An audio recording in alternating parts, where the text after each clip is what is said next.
let me know. And I'll just share my screen just to introduce what it is that we are going to be covering today at today's workshop. Hopefully everyone can see that, can they? Yeah. Yes, that's That's, going up. Yes, yes, Hilary, yeah. perfect. Yes, Thanks a yes. million. Oops, over here. Okay, so we're just going to get a brief welcome and introduction to the workshop from Fiona Monaghan, who is our head of product development. We've then a number of guest speakers from the Department of Transport. Derek will join us, Richard from Transport Infrastructure Ireland, and Joe from the National Transport Authority. They're just going to bring us through the change that has happened and the various roles now within their own organisations. At about 12 o'clock, I am going to present on a scheme that we will be launching in the new year. So we're going to use this opportunity to inform you about the scheme and what that actually entails. And then my colleague Stephen O'Gara from our strategy management and investments analysis team will bring you through a model that they are developing at the moment, which will measure the economic impact of greenways in an area, which I know we will all find very useful and interesting. So, and then we'll close the workshop. And if there's anything that others would like to ask or discuss that we haven't included, or even that have or presentations have prompted thinking, please feel free to use that opportunity at that time to pose those questions. And as I say, after each of the sections, be it guest speakers, the scheme, the economic model, we will have an opportunity after each section for you to pose questions about what is actually happening. So if that's okay, Fiona, I might actually hand over to you just to say a few Yep. words, if that's okay.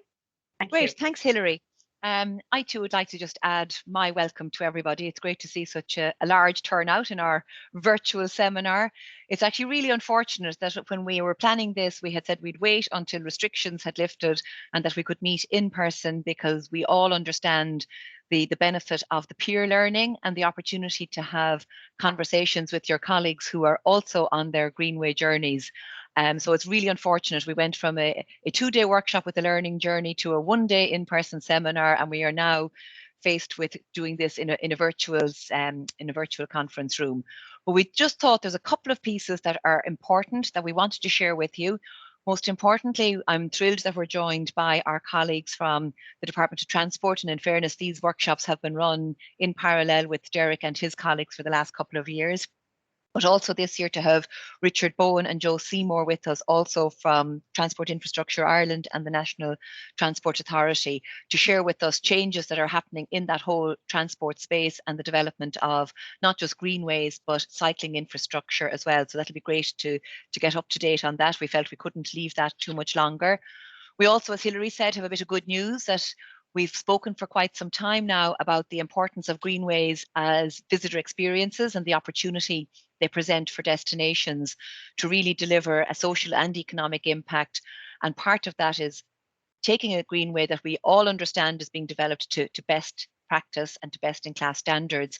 But how do we turn that from a nice piece of safe, segregated cycling infrastructure into a really engaging and exciting visitor experience? And we appreciate that funding for interpretation plans is sort of seen to be in the nice to do rather than the core development of the Greenway. So Hilary will take us through our plan to have a business support or funding available for everybody who has a Greenway in development under the current national and regional Greenway strategy. And then, as Hilary mentioned, we all know anecdotally how positive the impact greenways have had on destinations, be it for local citizens as providing safe cycleways and walkways, but also in terms of the economic impact, both direct and indirect. So in order for us to be able to tell that story and to acknowledge the impact to date, but also to help with case making for future investments in greenways. In some respects, we could say greenways are like the newest golf courses, or they're like golf courses of the 80s in terms of visitor infrastructure and citizen infrastructure that every destination would like to have. So we're hoping that we can justify the impact to date, but also in terms of future funding to be able to case make and have that hard economic data. And as Hilary mentioned, Stephen and his colleagues are working up an economic impact model. And there will be, I suppose, we're asking for help today as well in terms of the approach that's being taken to hope that this will work for you who are in the process of doing this at the moment. So rather than me rattling on, I'm going to hand back to Hilary, but just to say, I hope you find it beneficial, but also to say we have made provision in our plans. We're literally coming out at the end of a long planning season or session, and that we do hope to run our in-person meeting next year, probably early in Q2, and that will incorporate a learning journey, a peer learning session, and a networking session. So rest assured, we haven't forgotten it, and we will do it at some stage in the first half of 2022. So Hilary, I'll hand back to you at this stage. Perfect. Thank you, Fiona.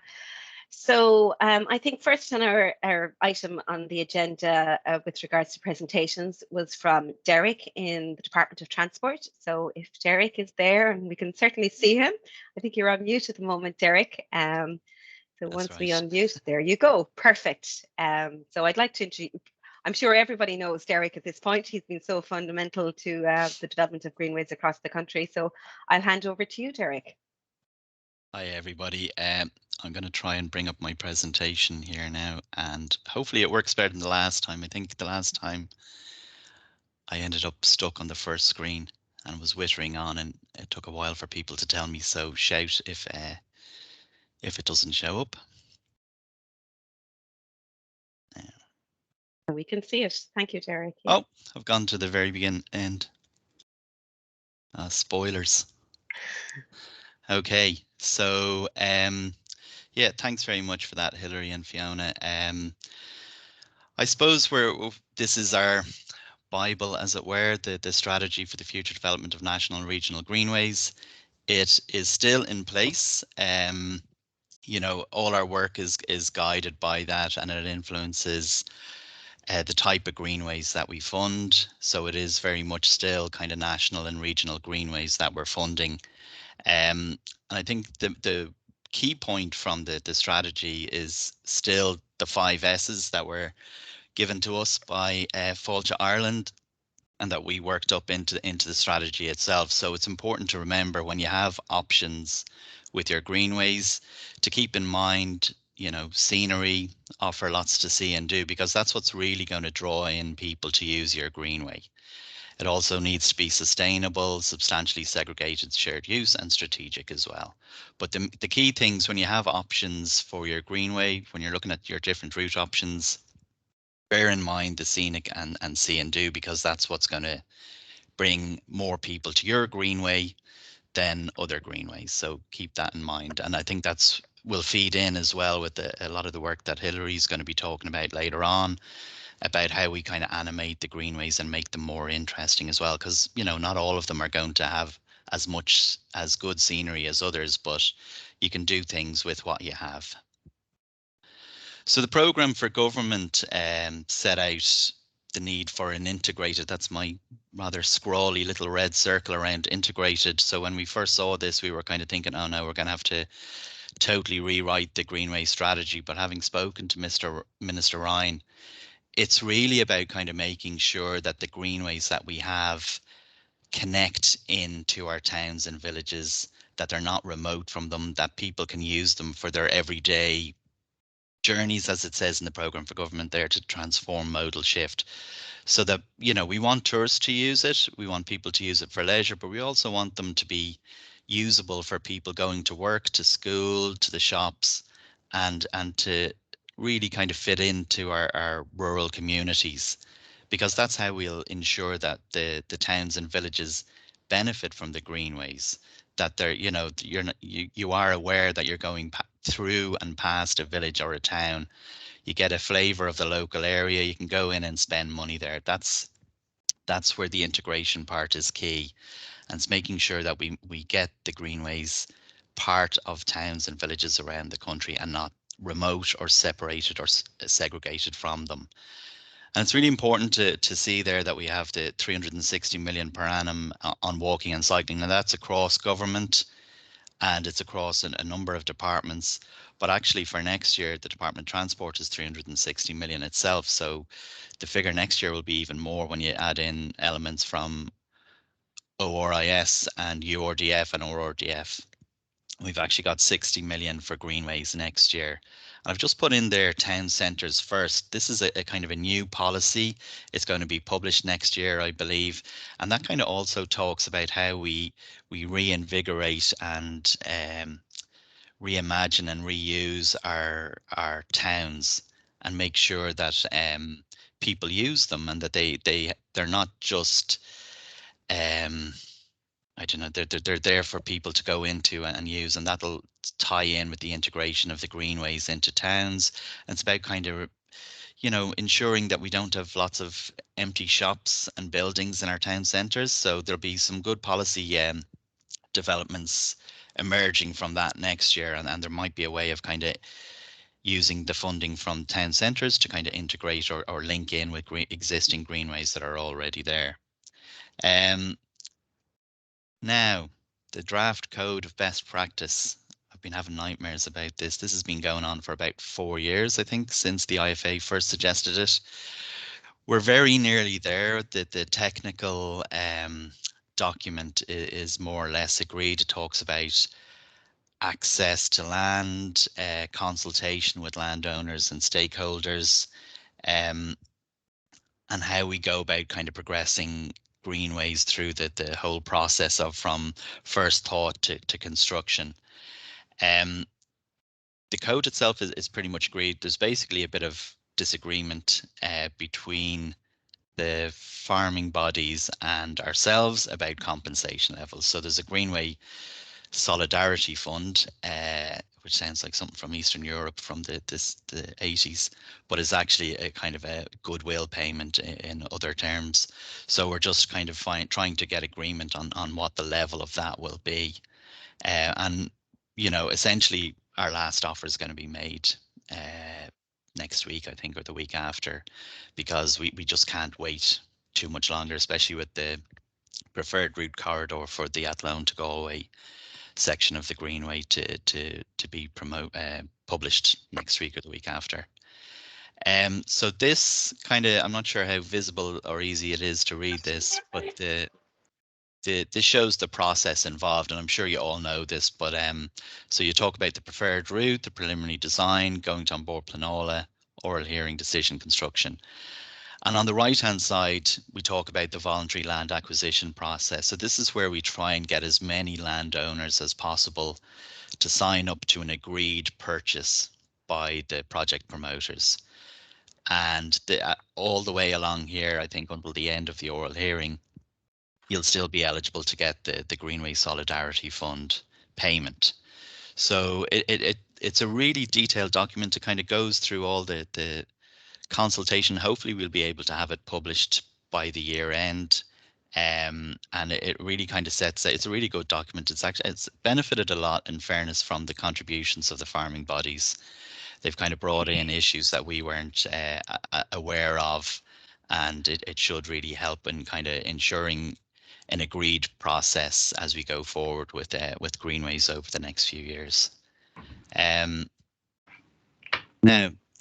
G-Day, this is actually more important for me and my colleagues than for anybody else, really. This is the day when TII took over responsibility as approving authority for Greenways. So myself and my colleagues Viv, Michael and Karen were kind of working on 5 Greenways a few years ago. Then it turned into 9, and then in 2020 it turned into 50. So that was beyond our capabilities. So we've handed over responsibility for approving and funding Greenways to TII since September 20th, and a lot of you will have been dealing with them since. And they're great at getting projects delivered and ensuring that the right project is delivered on time, on budget, and they'll be dealing with you all as we go forward and kind of developing Greenways over the next number of years. I suppose one of the things that we'll be looking at is the quality of what's delivered, and we have money at the moment. So, I think a lot of the time people have been looking at the TII guidelines and seeing the 3 meters as the target for the width of the Greenway, but that's actually a minimum. It's really important to remember that that's a minimum. We actually, if you're in a busy town or you're at a trailhead, see if you can achieve 4 meters.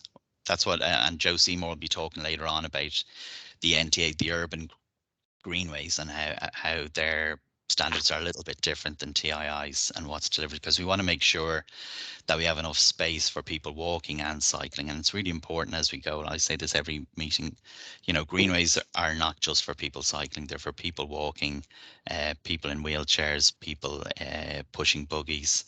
And it's important that we remember the end user in everything that we do as we go through the whole planning and designing and engagement, that it's, greenways are for everybody. So that's me. I kind of rattled through that fairly quickly. And I look forward to getting some questions from you later on. Thank you, Derek. Yeah, we might just hold the questions for Derek once Richard and Joe have gone through their presentations as well, if that's okay with everyone. But thank you, Derek. Yeah, we will wait with bated breath to see what's going to happen with the code of practice. I know it's a document that we're all looking forward to finalising and I suppose implementing. But yeah, let's fingers crossed that everything will get over the line on that. Thank you, Derek. So I'd like to invite Richard Bowen from Transport Infrastructure Ireland. He's going to do a presentation on their role and how they're going to be involved in the Greenways going forward.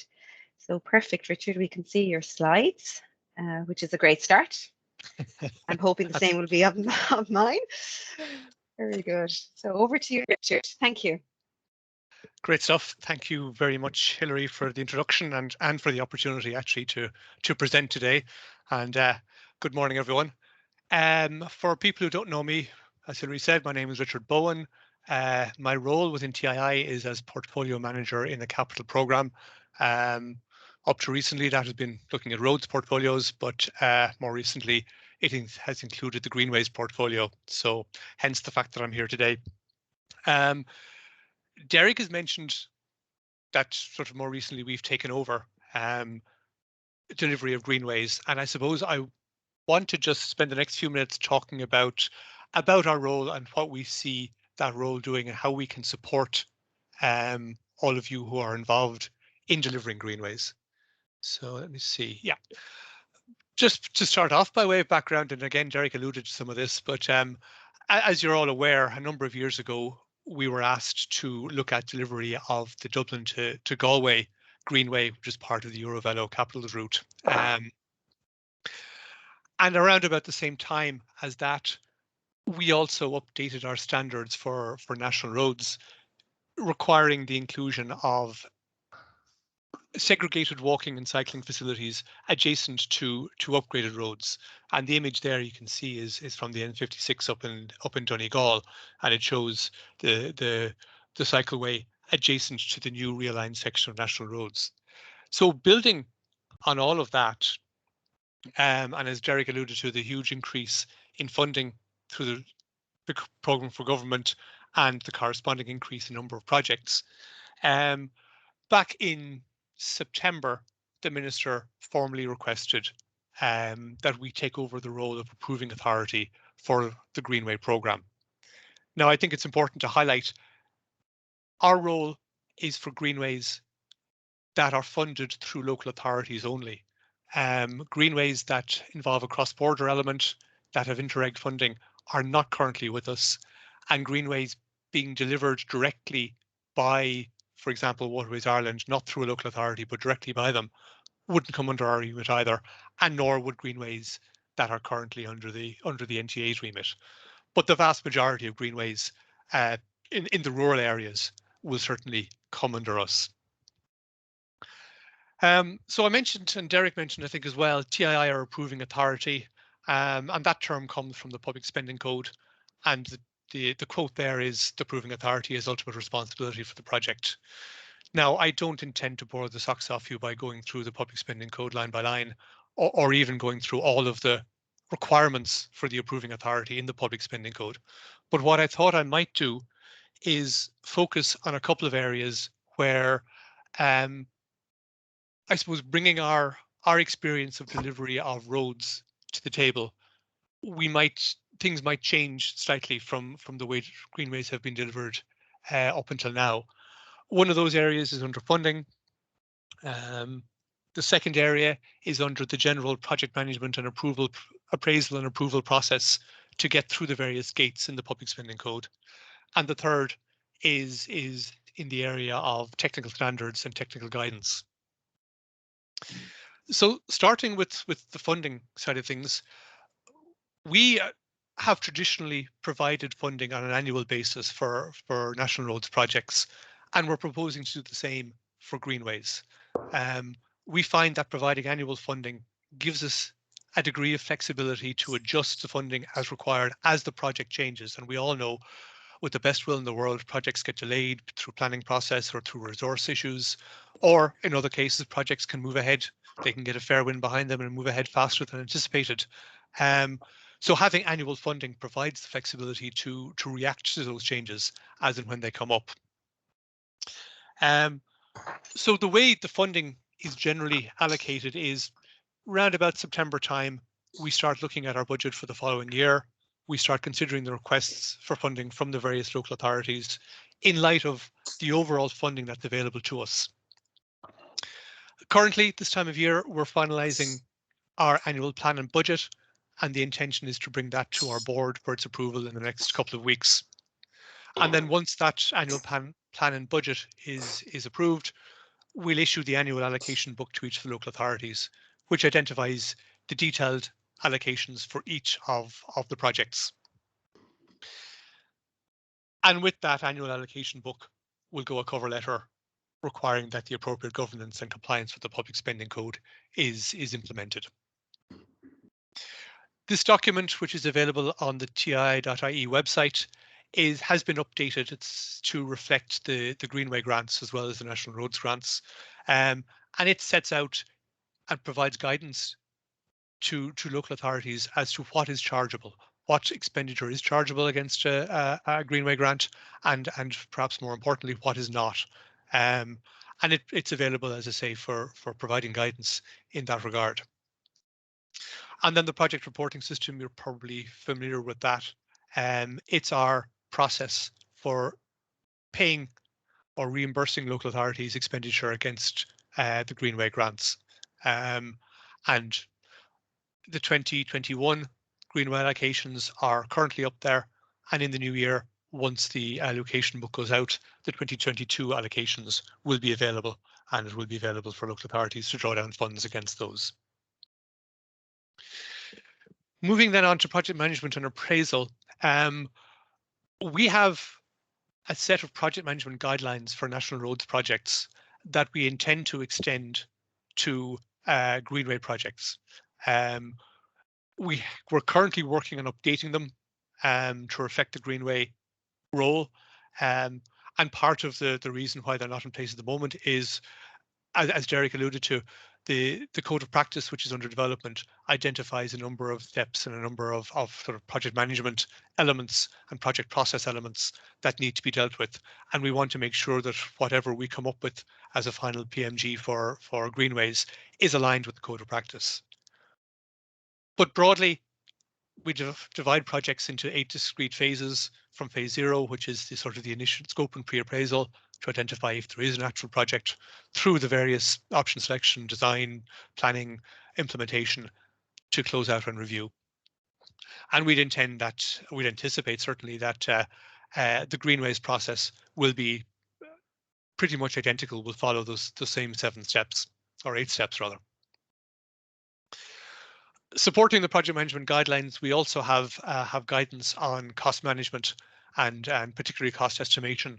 So that document provides guidance on the level of cost estimation to be provided at the various different stages of project maturity, how to deal with risk, including the risk of optimism bias in your estimation processes, looking at inflation and value management and value engineering. And then last but most certainly not least, we have a suite of documents that provide guidance on how to appraise projects. The document I'm showing there is Unit 13, which deals with pedestrian and cycle facilities, and that's currently being updated at the moment. And it will include an appraisal tool and guidance on how to carry out multi-criteria appraisal for pedestrian and cycle facilities, which will be much less onerous, obviously, than for roads projects, and will be more focused towards the type of infrastructure we're providing under the Greenway programme.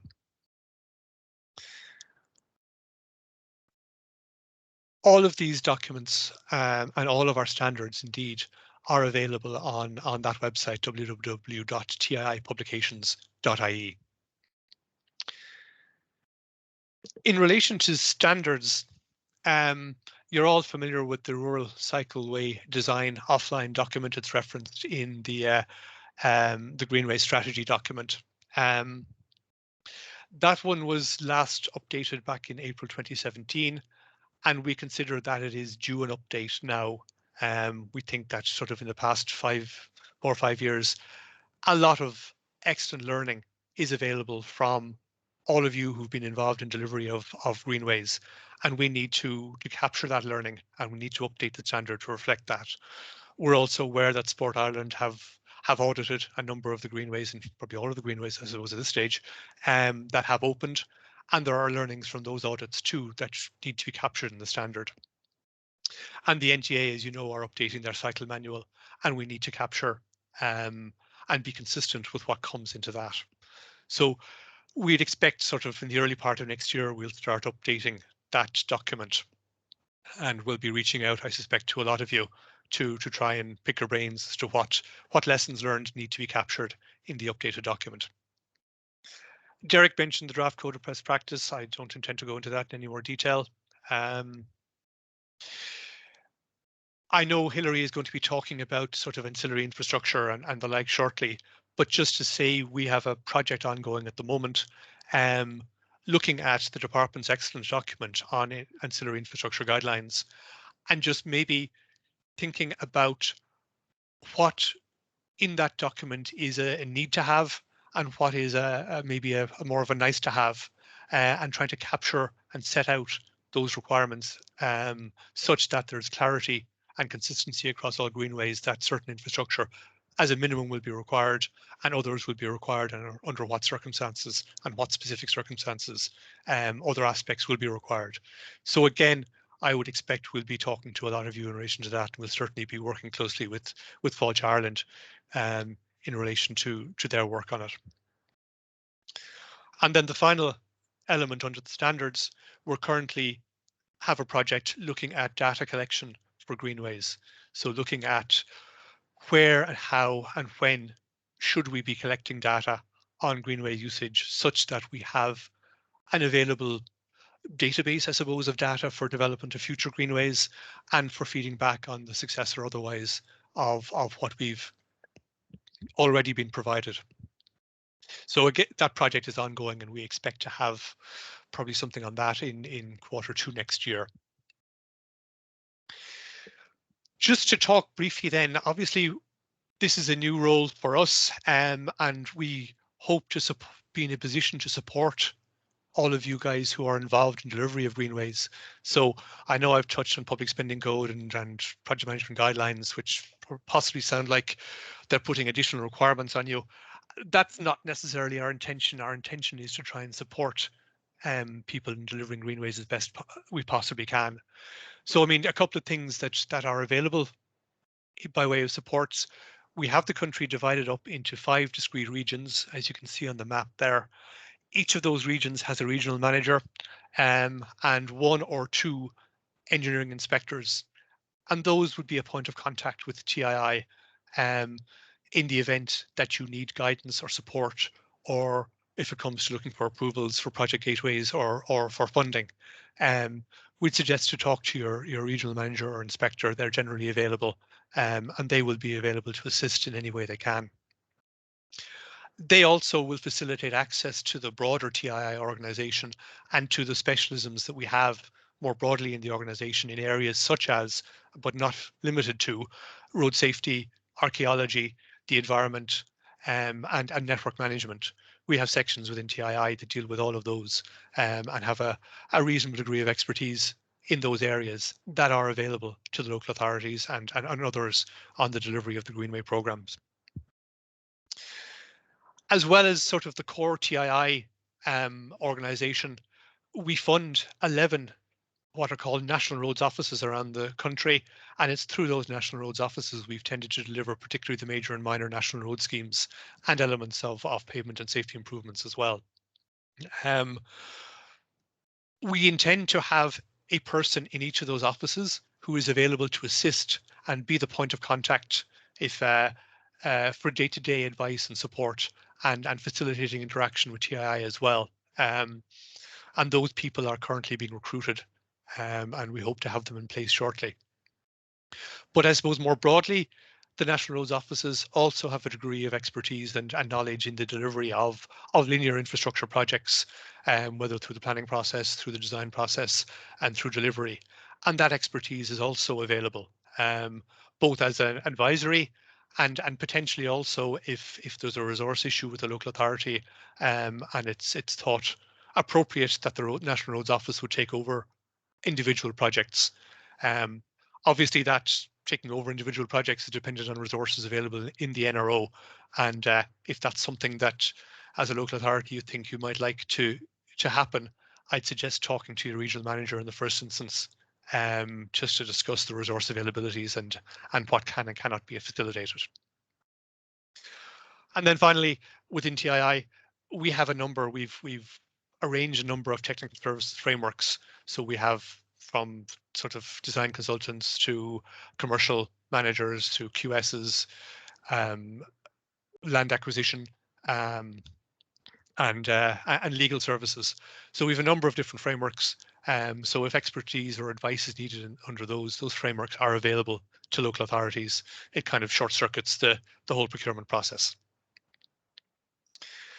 I suppose before I finish up, I just wanted to touch briefly on the National Cycle Network, which is another project that we've been tasked with delivering on behalf of the department. And the intention is to develop, I suppose, a strategic network of primarily cycle routes, primarily off-road, and signed across the country.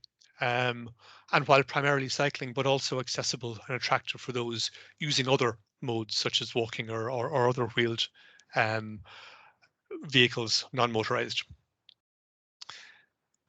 This will involve a lot of collaboration. Like we see this as requiring input from all the stakeholders really, and I think we've reached out to a number of people on the call here today, and we'll be reaching out to others. And particularly, there's a focus there on engaging with the department on this, engaging with the local authorities, which we're doing through the CCMA, and also engaging with the NTA, who, as you're probably aware, are developing cycle strategies for the large metropolitan areas and also at county level.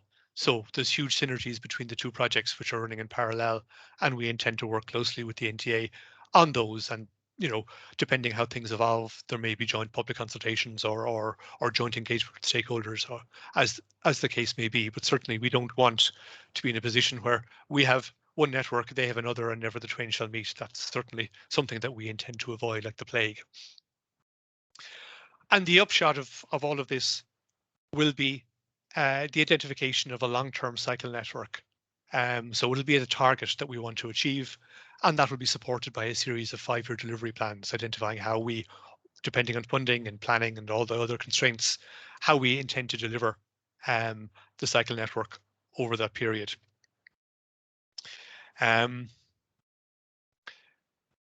that map there is from the 2010 scoping study that we were involved in, and we'd anticipate that something similar will come out of the current study. So it will be quite a high level. It's certainly not identifying the specific routes, but it will identify the key areas that need to be connected. And the relevance of this, I suppose, for Greenways is we may well end up incorporating some existing Greenways into the national network, or the national network may guide the route selection for future Greenways, taking Derek's point about the whole interaction between Greenways and the commuting, particularly around the urban areas. So where we are with this at the moment, we're currently at the data gathering stage. We're just approaching the end of that, and we'll start the route option selection stage after Christmas. public consultation planned for late spring, and the intention is to have the draft strategy available over the summer. That's as much as I have to say now. I think I hand you back to Hilary at this point. Thank you, Richard. That was very insightful. Thank you very much for the presentation. It's great to get an understanding of the various roles and also the amount of supporting material and services that you can offer local authorities in the development of Greenways. And yes, the cycling network is obviously something that would be of very interest to us and our visitors to the country. So that's something that we'd be delighted to work with you on those as well. Before I hand over to Joe, I might just remind people, if they have any questions, please do feel free to use the chat facilities as the presentations are happening, in case you forget, or just so that we can address those questions as well at the end. So thank you for those. But yeah, I'll just hand over to Joe Seymour now, who's the Head of Transport Development with the NTA. And again, he will talk about his role, or the NTA's role, I should say, as well in the development of Greenways. Thank you, Joe. Over to you. Good morning, everyone. So, like Richard, I'm relatively new to this role as well. I've just joined the NTA from a consultant in the last month, and it's a little bit new to me in a way. But I've been working in active travel for 25 years and have worked on some of the greenways that are out there and in development over the years here and elsewhere. So I do have a fair bit of background into the challenges that are faced in getting these built. But what I do also know is there's great satisfaction when you get something up and running and it's working well. And I think that's you need to have that in your mind sometimes when you're going through the hard times and getting these projects over the line. So what's the NTA's role? So Richard has gone through the TII role, and I think the important thing is here we're working together to bring these greenways and make a network of greenways that allows cyclists to just move around the country in one trip, rather than having to get a car out to a greenway or just be reliant on going from one to the other. The end result here will be a network of linked greenways all over the country, and that will be one of the outcomes of the plan that Richard Jarrett mentioned. So what's our responsibility? We're more focused on the urban greenways in around the country, in Dublin and the other cities, Galway, Waterford, Limerick and Cork, where we're looking at linking the greenways into the city. But it's not just about greenways for leisure and recreational in terms of what we're doing. We're also looking to get commuters onto these routes and make sure that they're used by other users rather than just at the weekends or during holiday periods. We want people using these every day, 24 hours a day. So there are different requirements as a result. They're also in locations which might need a little bit of extra width from what would be required out in the more distance locations from urban areas. We're also the approving authority for the cycle networks throughout the country, and we have, I think it's something like 800 projects underway at the moment that we're looking after, with probably many people who are on this call already. So or reiterate, Richard just said that we're working in cooperation. This is a very important aspect of what we're doing at the moment.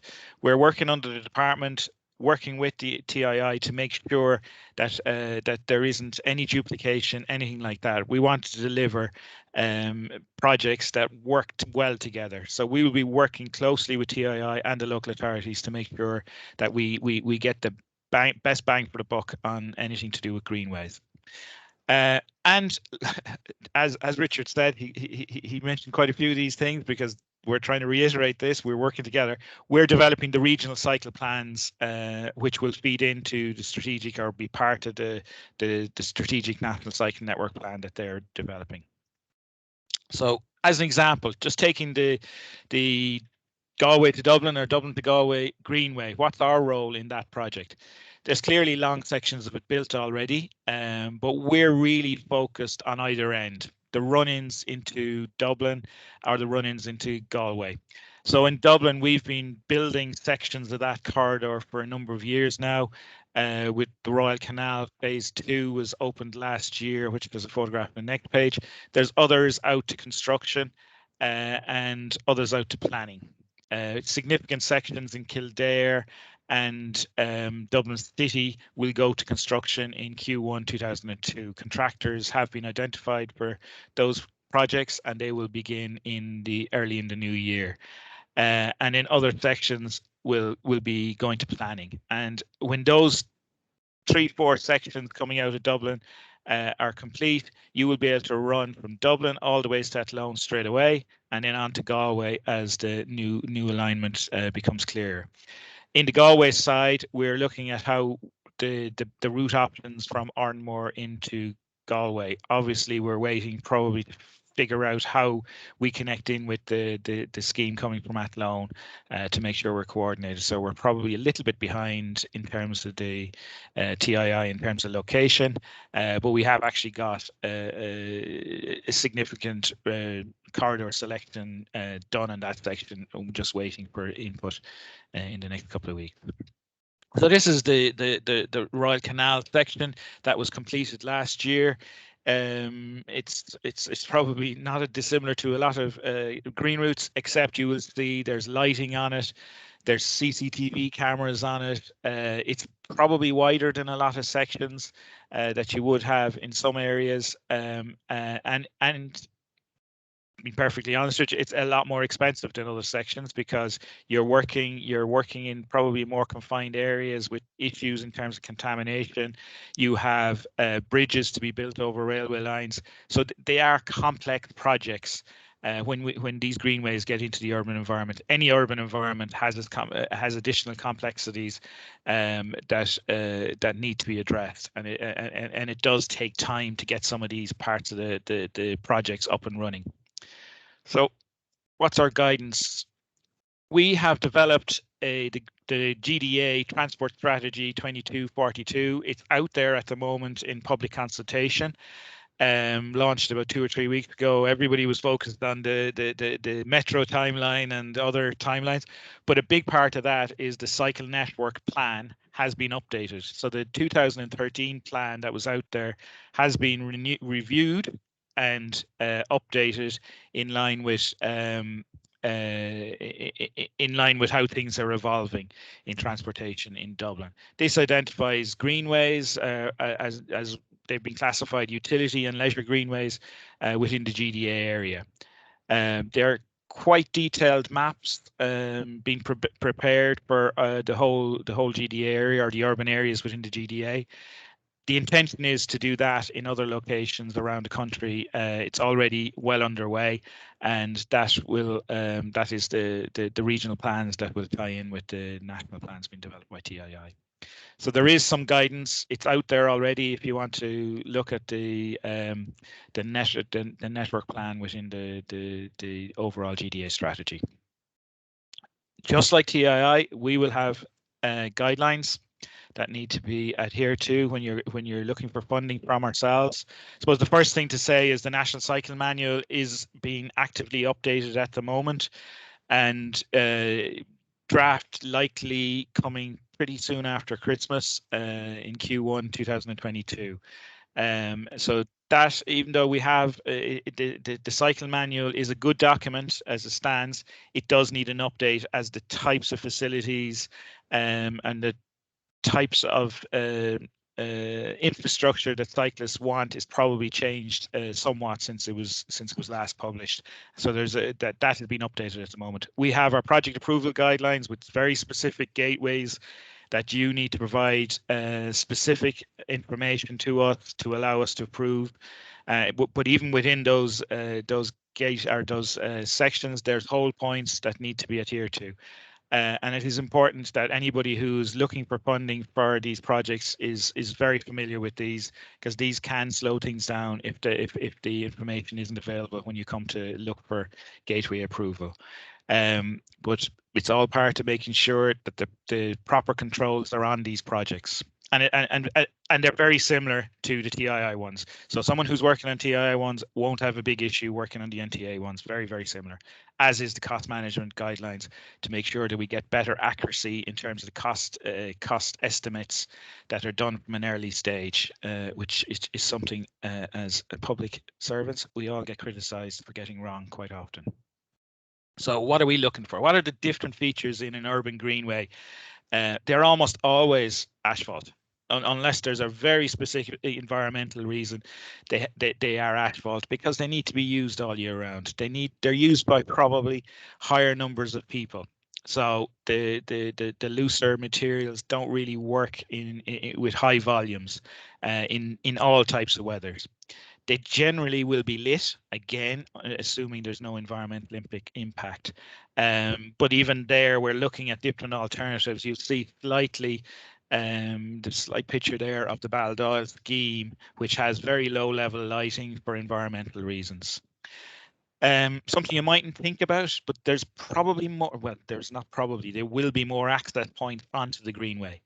And this is just so that commuters can find their way in more often. But there's also an element of security as well. You're going through, you can't have long sections of Greenway cut off in the urban environment for safety and security reasons. So you need to have the allow people to be able to get off them pretty quickly if they're concerned about something that's going on along the way. Not something you have an issue with in the rural areas, but it is something we have to consider in the urban environment. They are higher capacity. There's no question about it. We will need higher capacities, wider widths. They may need to be separated from pedestrians and cyclists, but we'll come back to that later. And very importantly, they need to be accessible. For all types of bicycles, the range of bicycles that are out there is changing dramatically in the last 2 years. It's amazing to see. I live in Dunleary, and you can see the cyclists and the different types of bicycles that are turning up for all types of users. So that's very important to consider that. And that will be a focus of the new cycle manual, where there will be much more emphasis on the range of designing for everybody in terms of the use of the bicycles. And also making sure that we're not putting big barriers in way of cyclists or in the way of the green routes. There has been a tendency in the past to make it awkward to get into these areas for a reason. There is a reason, but that we've probably moved beyond that now. We need to keep these as open as possible and avoid using various different gates to prevent access. So we're looking at providing the greenways out outside the towns. It's bringing those linkages back into the towns is what we're really aiming with our greenways. So we're looking for the routes to be brought into the town so that the local businesses can gain out of the greenways and that people can access public transport options. Not everybody, especially when cyclists will be coming from abroad, they will want to come by public transport and cycle out of the town, out to the greenway. And that's part of what we're doing with our urban greenway linkages and allowing access to the routes so that people can cycle out from their home rather than having to drive out to the start of the greenway and then start cycling. And obviously in our context, in the NTA's context, we want them as commuter routes, providing high quality linkages between the home, school and employment zones. Speeds is something to be aware of. They can vary quite significantly depending on users. So here we have speeds ranging from 10, 15, even lower, up to nearly 30 kilometers an hour, depending on the type of user you have. It's something to bear in mind. Again, it's something we will be addressing more in our new cycle design manual. So examples of good connectivity that the NTA have funded in recent years. So Dunkettle to Carrigtwohill is a scheme that Cork County Council have worked on for the last number of years and is started to become implemented. This year was the first section open. So the route runs from Glanmire to Carrigtwohill, and the first phase is open. It's actually been a reasonably quick scheme, with the design started in 2019, went through planning reasonably straightforwardly in 2020, and first section opened this year with the next section started. And it's not a greenway as such. It's probably more of a greyway as we describe it, but it will be an important linkages to a greenway in the future. So there's where it runs, and I'll just quickly show you a video, because I think what's unusual about this, or it's maybe what we should be looking for on all of these schemes going forward, is the high quality landscaping that has been done as part of the scheme. It's just looks better than what we would have put in 5-6 years ago. There's a little bit of thought goes into it. It's clearly going to have significant recreational use, even though it's a intertown link. But it can clearly also be used by commuters running from Glanmire to Carrigtwohill in the future, and to the railway station, and there's various other things along the way. And importantly, this is likely to be the route that the cyclists who are using the Middleton to Youghal Greenway will use to get into Cork in the future. So it is a good example of the type of infrastructure that can be put in to provide connectivity to greenways through urban areas. Another one is the Waterford Greenway and connectivity into the city centre. Like, there is some connectivity coming down through Bilberry at the moment, but it's temporary in nature. But the NTA have funded a project that's out on site at the moment. Construction has started a couple of months ago to provide a high quality linkage right down into the city centre through Bilberry. And that will connect also up to the Sustainable Transport Bridge, which will eventually go to onto Wexford. So you can see the network starting to be created, that you will be able to land in a boat in Rosslare and eventually cycle all the ways over to the west of Ireland through these greenways. What a facility that could be, linking into the urban areas, so there's things to do along the way. It'll be a fairly impressive system when it's finished. It could be something that will be attracting tourists from all over Europe if we get this right. That's just an image of the Sustainable Transport Bridge, which is to start on site shortly. So an example of an urban greenway. It's not really a greenway, but it has all the characteristics of a greenway. It's the coastal mobility route that was put in as part of the COVID measures in Dunleary. It's only about 4 or 5 kilometres long, but it has all the characteristics of a big, long greenway. So it runs from Blackrock through Dunleary out to the 40-foot. But it's linking a string of pearls of different attractions along the way, just like you would do in a normal greenway. But the distances are just a little bit shorter.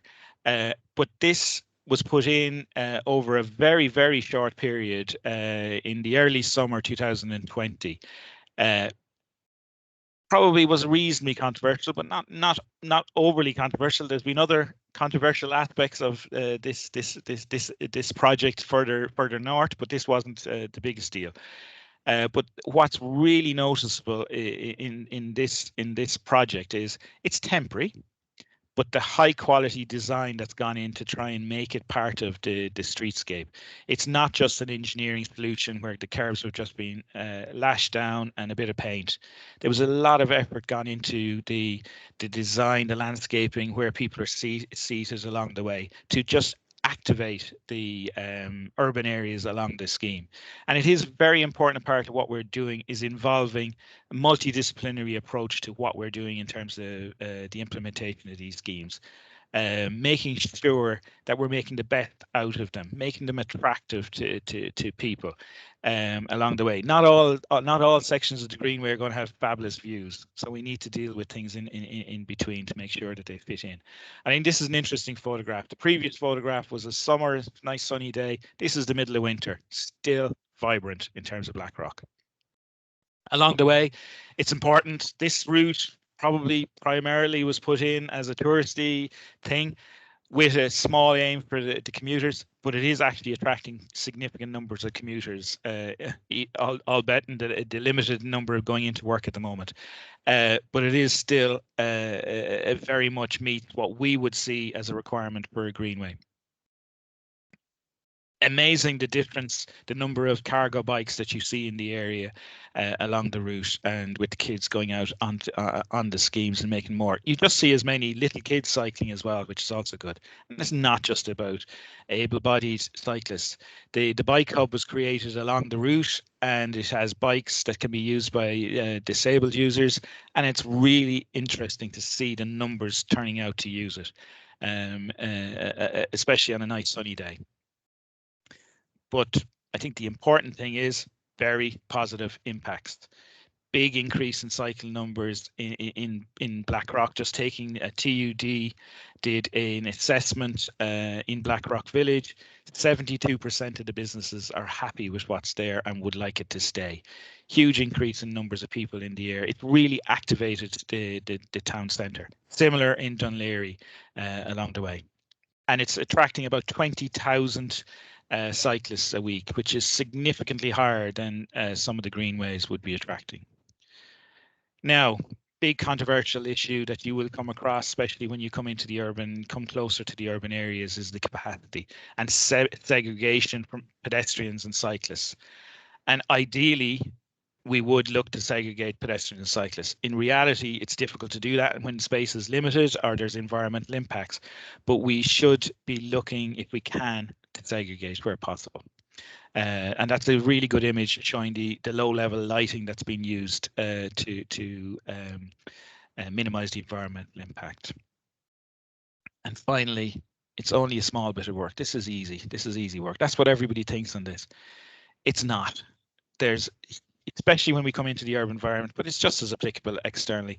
What are we doing? Shared or segregated? What's the width? How are we dealing with all the different types of users? What's the surface that we're going to use? How are we going to control access? Do we need lighting? Is there environmental impacts if we do the lighting? And then we have heritage issues. These are complex projects that need significant amount of work.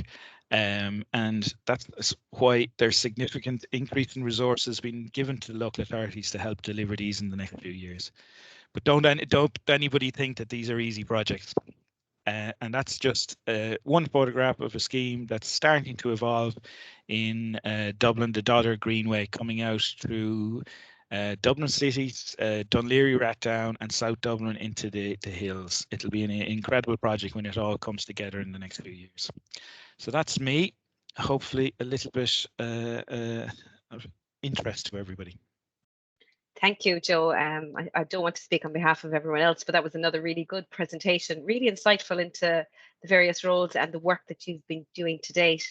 And as you say, like that connectivity between our cities and towns to, the rural greenways or other greenways or cycleways outside of those urban centres are really crucial. And absolutely, like it is really important from a commuter point of view, but I suppose we're looking with our tourist hat on, and there's so many people now who are coming to the country who don't want to use their cars when they're in urban settings, but very much like to get out into the countryside. So the opportunities that you're able to give them is fantastic, and it's great to see the work being done on those examples that you've shown in Cork and in Waterford and Dublin, and especially with the Dublin brand and team where they're trying to open up the coastal towns and villages. Like that's such a great opportunity. So very much look forward to working with you on those. I'll just have a look at the chat function. I know that there was a few questions posed. Sean Lenahan had a question around the code of best practice, or the draft code of best practice. I think Derek answered that, but if anybody would like to interject, if there's any further update or thoughts they have on that, then please, Derek.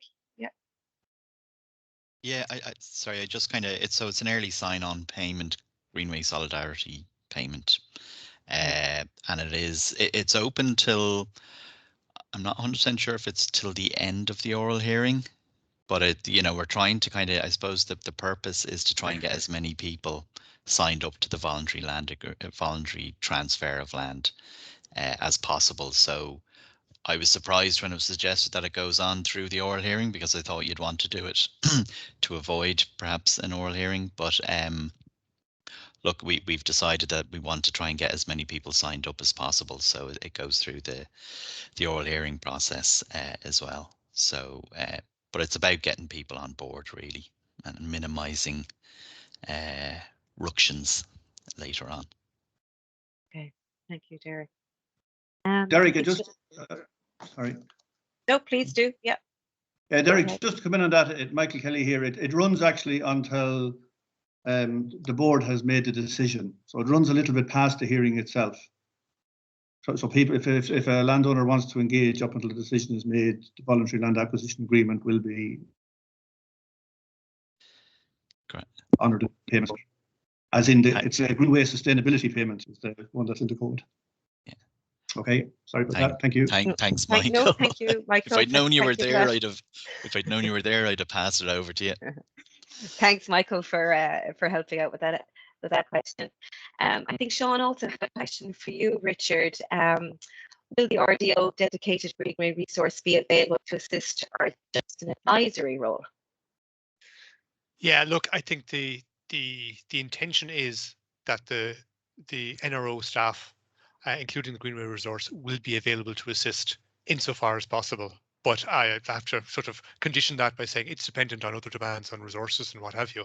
So, as I think I mentioned, best thing to do is, if you want the NRO's assistance, please do talk to your regional manager and the NRO itself, and the chat can be had about availability of resources and what can be done.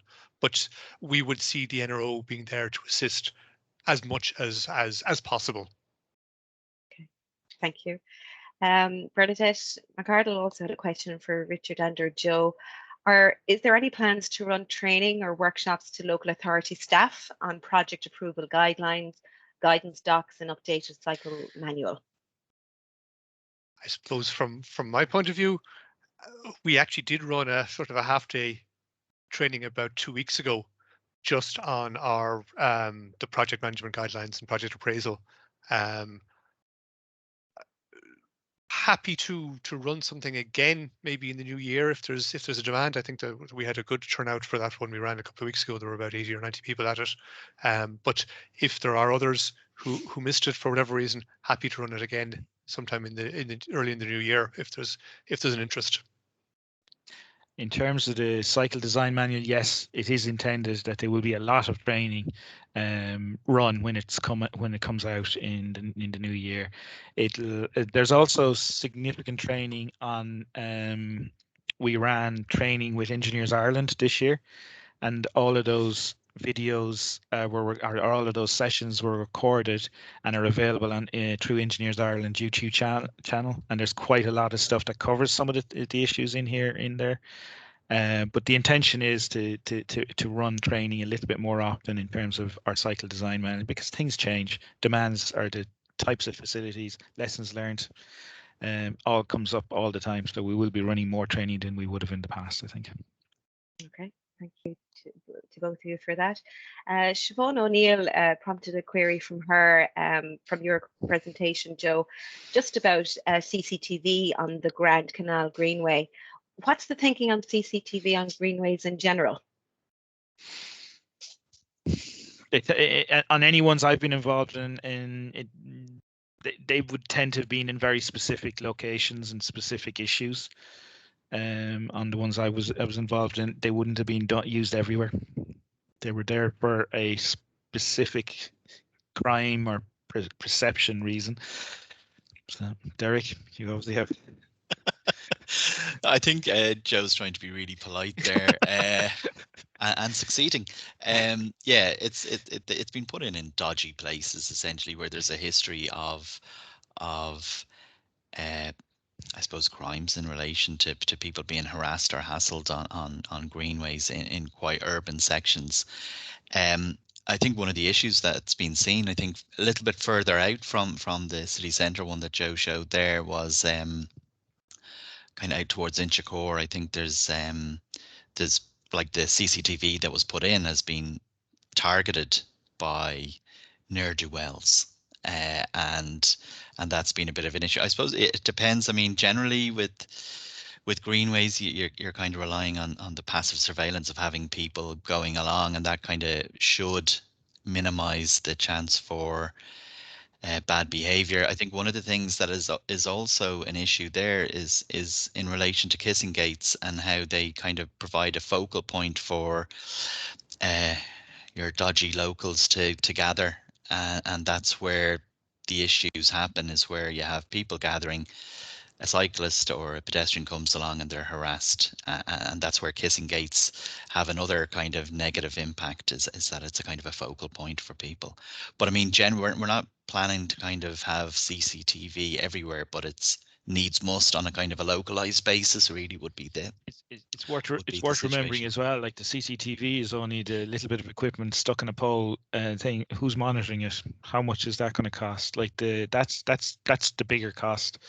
If you don't have a system in place already, it could be huge costs trying to get it. If you can plug in the situations I've been involved, they've been plugged into existing CCTV systems where they have been monitored. It's easy, not easy everywhere. Yeah, and GDPR has kind of created an additional layer of hassle with that. And then also, you know, how soon can you get a guard on the scene? Which, you know, given resources for the guards is a whole other kettle of fish. Yeah, I think Sean Minahan also mentioned the GDPR issue as well. So yeah, you know, there's more to it than, as you say, than erecting CCTV, and if that's the right or wrong thing to do. Alana Gannon had a question, possibly for you, Joe, and others. Has a post-construction study been done to review any potential conflicts of the segregation on greenways, like the Baldoyle Greenway, pedestrian use of the cycle path, vice versa, and if the behaviour improves?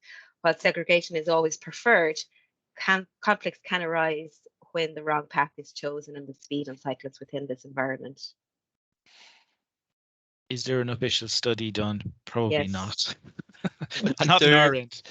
Well, Joe, did Finola's kind I of was just going to say yeah. Finola's presentation. That was exactly. They have looked at speeds and things like that, and actually the speed curve or the speed flows came from that. Probably is something we need to look at a little bit more in terms of maybe produce some sort of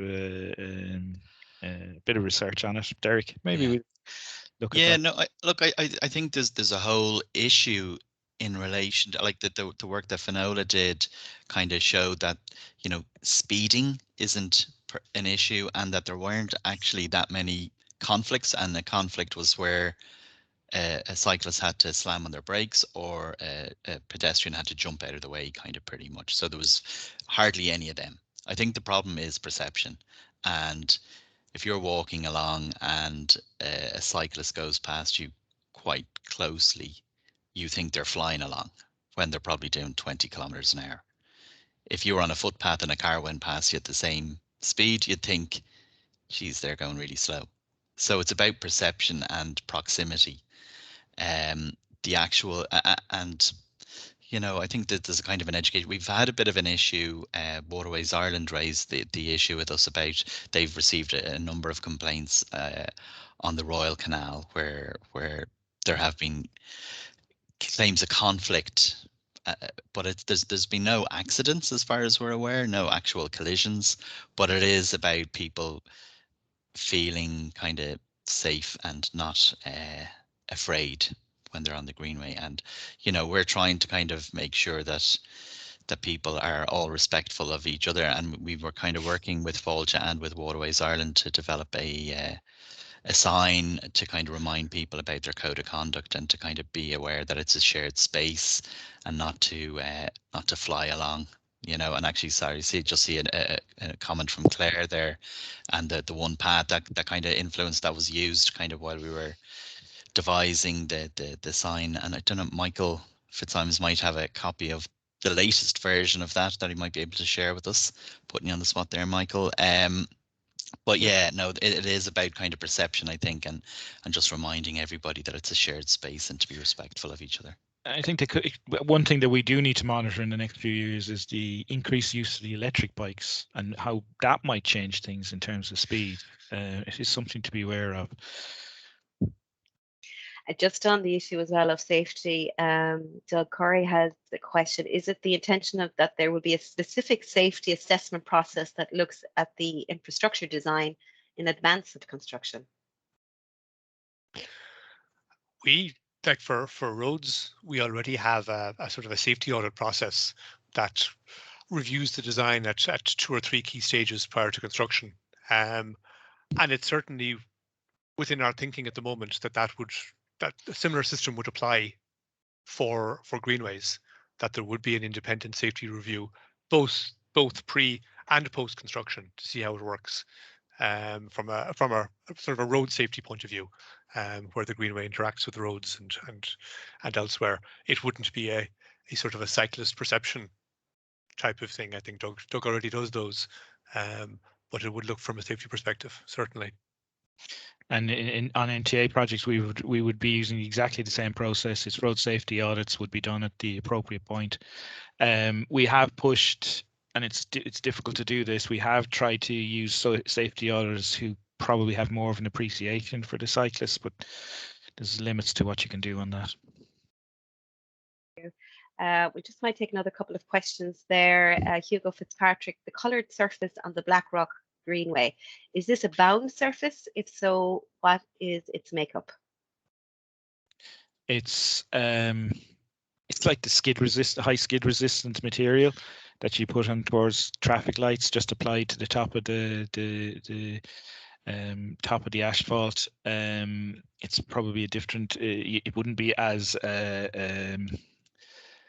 sharp as the material you put on the approach to the traffic lights, but it works in terms of providing good color contrast, and it generally lasts 5+ years, no problem at all. So you get it used. It's like a quarry dust as such, applied on top of an epoxy resin, and it just adheres to the road, and it's swept up afterwards to clean off the loose material. Mary, I'm just going to take another couple of questions. It's not that we're going to ignore the questions. I'm just conscious of time here at the moment. So if I don't address the questions here, we have a copy of the questions that are posed, and please feel free to continue posing questions and we can address them thereafter. It's just, I'm conscious of a bit of time, but I might just take 2 more questions. Mary Godwin, are all Greenways subject to provision of % for art with funding coming from grants? Thanks, Mary, for that question. Yes, is the answer. Okay, very good, nice and quick. But yeah, local authorities I'm just going to end it there. Exactly, putting their hands up to use that %, but it comes from within the funding that they are allocated. It's not something that you can come back to us and ask for additional funding to reflect the % for art. And I'm not sure how that'll work out with actually TII kind of providing the funding. It's a bit messier, I think, when TII are involved, just with the way they allocate the funding. So that makes it a bit more complicated. I'm going to take 1 more question. And then, as I say, we're not going to ignore the questions. So please, because I don't want this opportunity to go either. So please put your questions in the chat facility. And if we don't get to address them now, we'll take a copy and can do so later with Richard, Joe and Derek. But one final question from Andrew. Given the major funding commitment to have a national network, does the National Greenway Strategy need to review its position surfacing to ensure a more consistent approach in terms of riding comfort and maintenance? Example, quarry dust versus asphalt. I think that the strategy kind of leaves it open with it. There's a number of options within it, and I think TII are looking at the whole issue of surfacing. You know, you have to think about the lifetime costs of the project. It's obviously cheaper to do quarry dust at the start, but then you're kind of looking at maintaining it a bit more, that the maintenance costs are higher. So it's something that's being looked at. And yeah, I don't think we'll have a set approach, but Richard, jump in and help. No, you're doing fine, Derek. No, I don't think we can have a set approach, because there are going to be environmental areas where asphalt is not appropriate and a sort of a free draining material is the right place to go. But equally, we need to be aware of the fact that, you know, from a user experience, the dust has its own problems. even from the point of view of bike maintenance and just getting it caught in the gears and clogging them up a little bit and stuff. So that's one aspect of the sort of lessons learned from the past 4 or 5 years that we intend to look at closely when we're looking at the update to the Rural Cycle Design Guide. Okay. Now, I'm sorry. I am sorry to kind of close this element of the presentation of the workshop, because it's really informative and has posed quite a number of questions. But what we will do is that we'll take a copy of all the questions that are posed that we haven't answered, and we'll consult with Richard, Joe, and Derek on the answers and email out the answers to those questions. So as I say, we'll do that at the end. We'll copy all of the questions and we'll send it out. So please do feel free to continue posting questions in that space. Just for me to say, Derek, Richard, and Joe, thank you very, very much for your presentations. Really insightful and perfect timing as well, and just to see what's been happening. Fiona's just posted there to say we can include a follow-up session on our 2022 workshop, which I think would be very helpful, because clearly it's there are questions that you have, and it's important to answer them. But for now, Richard, Joe, and Derek, thank you very, very much for your contribution and for your help with this. Okay, so I think it is now over to me. And this, of course, is where you always hope that the IT will work. So I'm just going to share my screen in the hope that it will work. And I am going to talk about the scheme that we are hoping to launch. Hopefully you can see that. And I'm just going to put it into slide mode.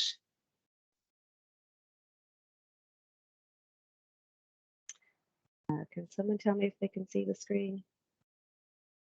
Yes, we can see it. 1 second. Sorry, just 1 second there. Now we'll start again.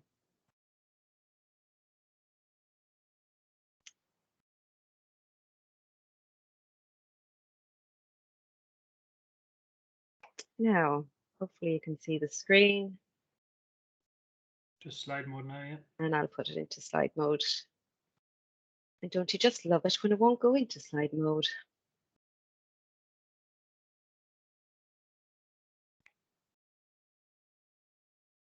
Just one moment. I just close out of it. So while I'm doing that, I can just give you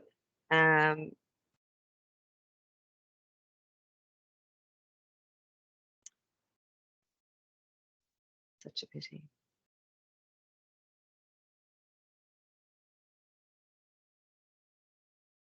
Sorry now for this technology. Wouldn't you think the organizer would have the technology working? I use the PDF as opposed to the presentation for some reason. Proving problematic. Thank you for bearing with me. Now, can you see that? Yep. Yeah, perfect. So Yes. sorry about that. I'm going to use the PDF version. There's obviously something wrong with my PowerPoint.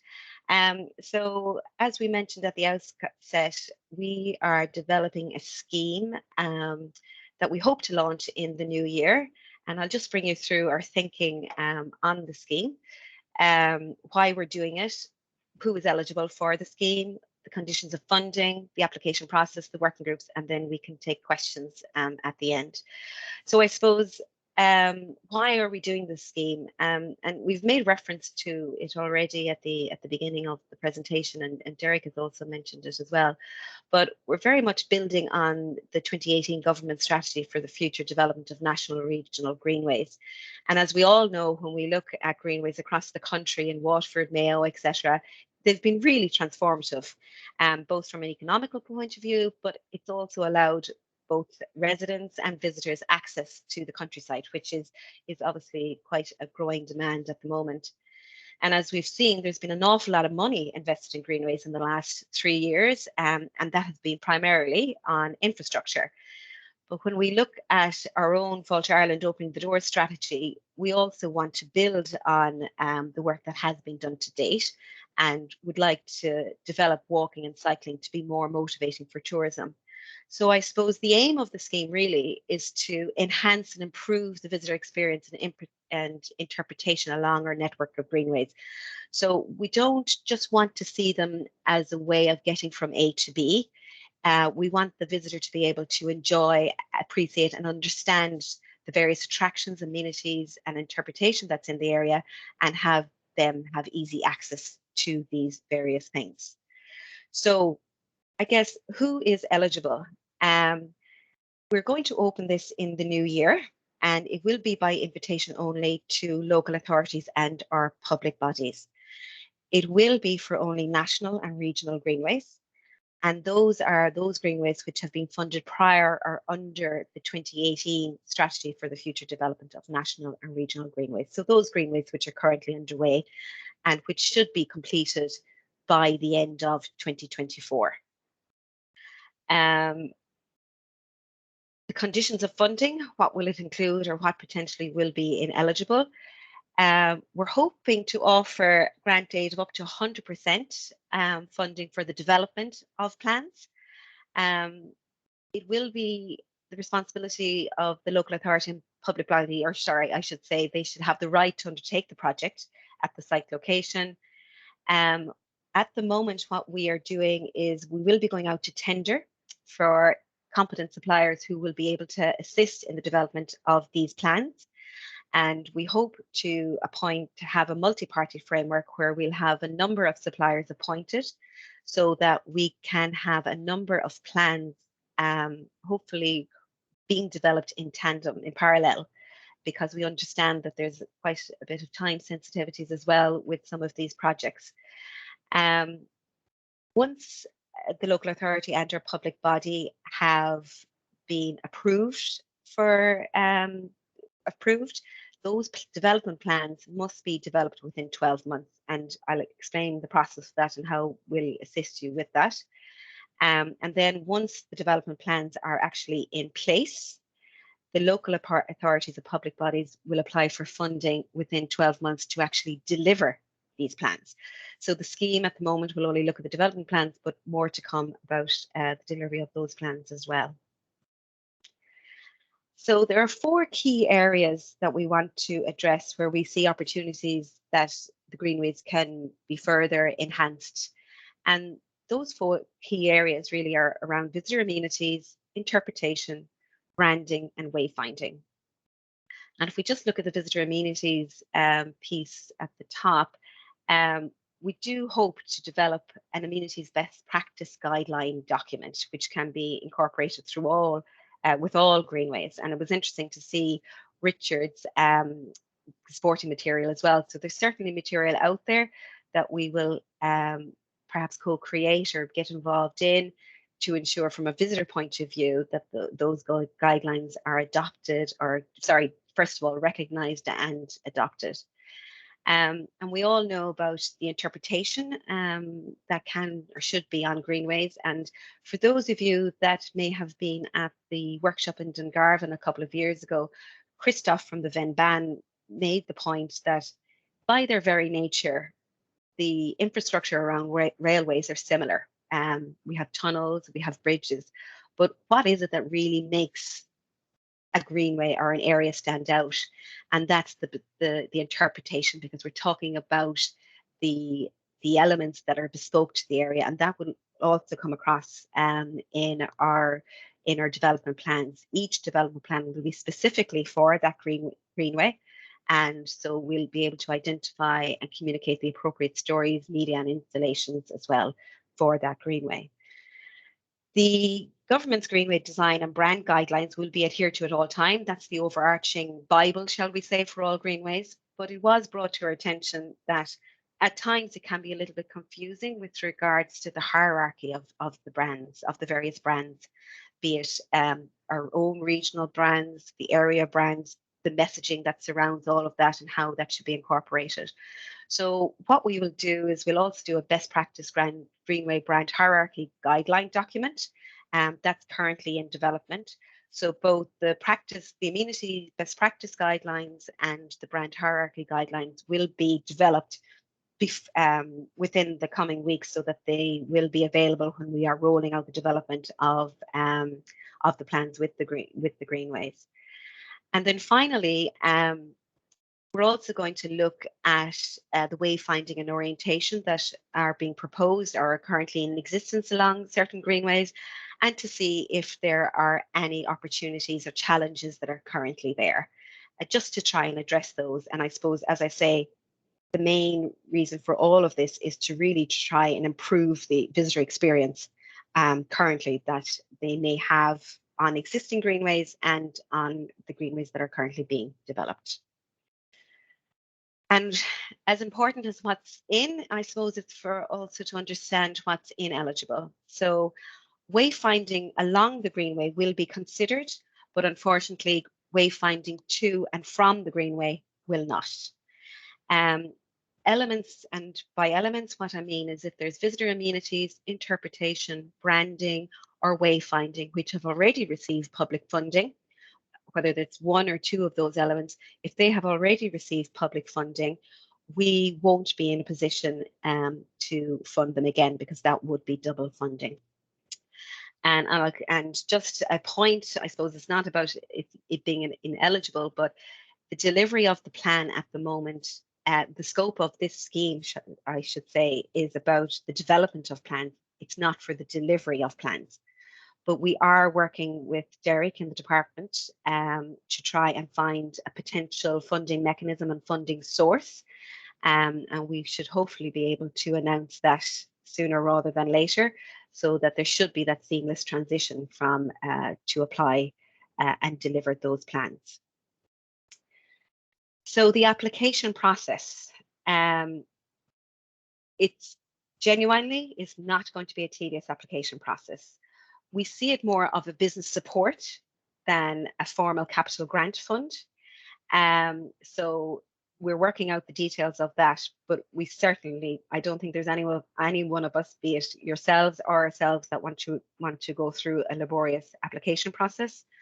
We are all public bodies, so we have to adhere already to procurement guidelines, etc. You would have also gone through an application process to apply for your existing funding that you've received for Greenways. So it's not, rest assured, it's not going to be a tedious process. We're hoping, as I say, we're going to be undertaking the tender for the multi-party framework at the moment. So we should be in a position to open for an application in Q1 of 2022. It will open for 4 weeks, and then the decision will be communicated in Q2. So we are very conscious that it is time sensitive as well. So, and as I say, we will have a number of plans hopefully being developed simultaneously. So in order for us to do that, we are going to look at establishing a number of working groups that will work on each plan. And the potential rep from those would be from the local authority or public body, potentially a rep from the Department of Transport, TII, or the NTA, and of course ourselves. And I suppose the role of the working group will be to issue and evaluate a mini tender. So as I've mentioned, Fáilte Ireland will establish a multi-party framework, and for each Greenway who has been approved, what we will do is Fáilte Ireland will procure a supplier. So we have to do a little mini tender.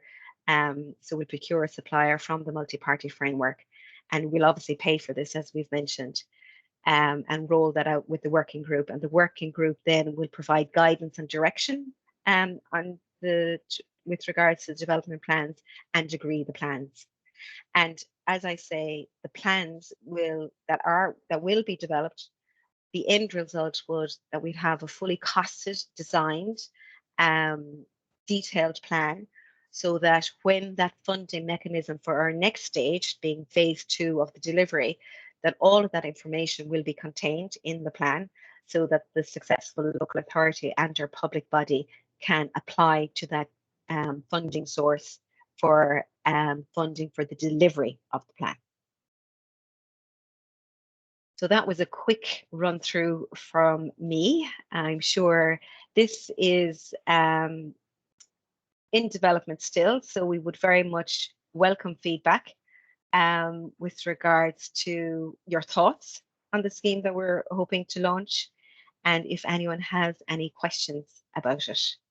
So I might have a look at the question page here. Sorry, no, because I was presenting, I couldn't see the questions that have come in. So Sean O'Callaghan, what about a local authority which has already commissioned an interpretive master plan? Will funding be available for this?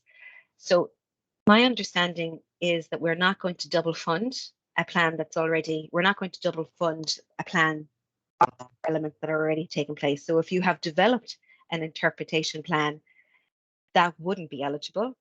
But if there was, for example, something that you wanted to do along the lines of wayfinding, branding or amenities, we could look at that. So that potentially could be eligible. No, Ben Noonan, it is invitation only. So we will, working with Department of Transport internally ourselves, we will look at the list of national or regional greenways that have been funded prior to 2018 and during the 2018 strategy, and we'll invite those greenways to apply for funding.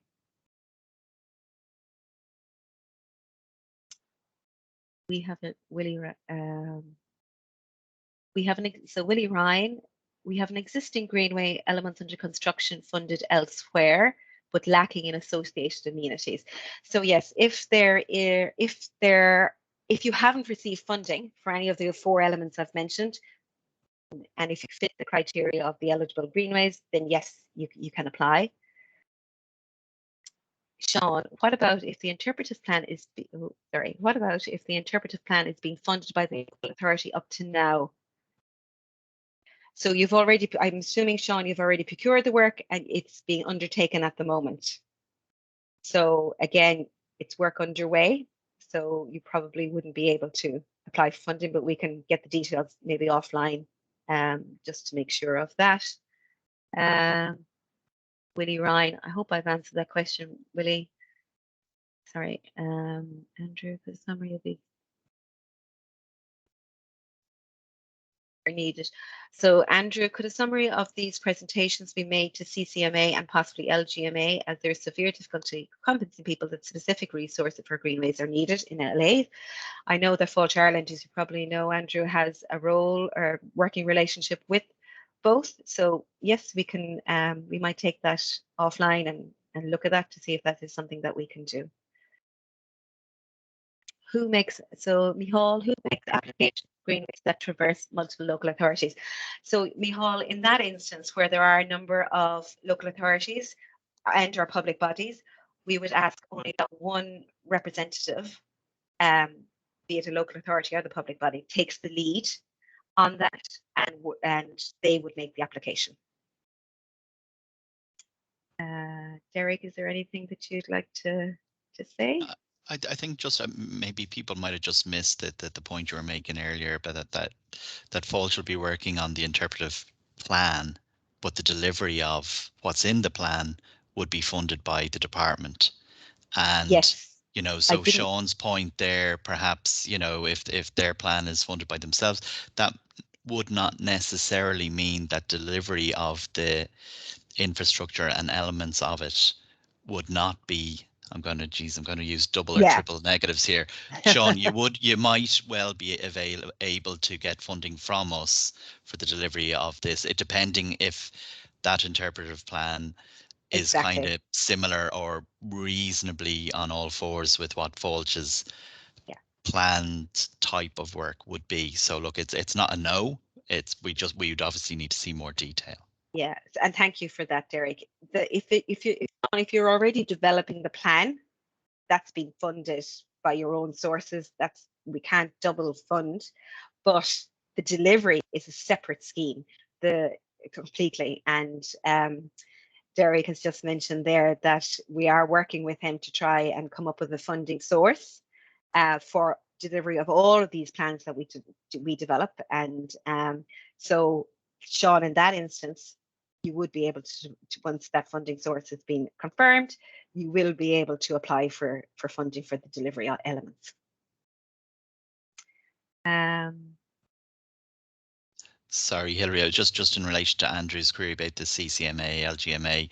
I think there's a transport group coming up reasonably soon, and Greenways and active travel is one of the agenda items, so we could mention it there and possibly share the presentations with that group.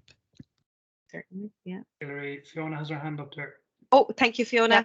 Please, yeah, No, thank you. Thanks, Hilary. I was just maybe going to go back to Sean's question.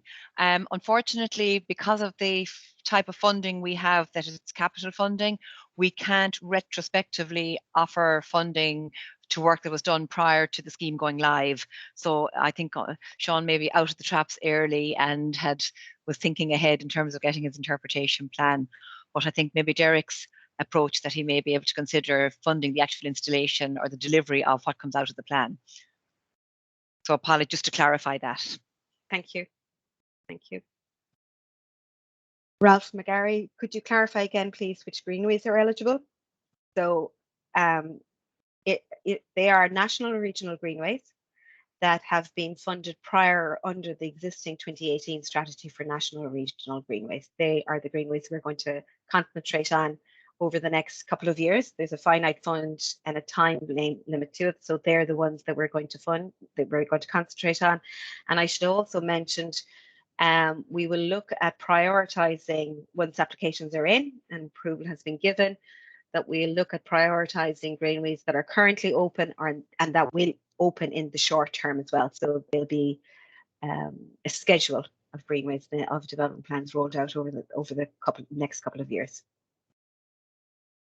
I just come in on that, Hilary, as well. There's also a number of greenways that were funded under that strategy that have got funding elsewhere for the same type of a plan in relation to an interpretation plan or wayfinding plan. So they would be ineligible if they have got funding elsewhere already. Exactly.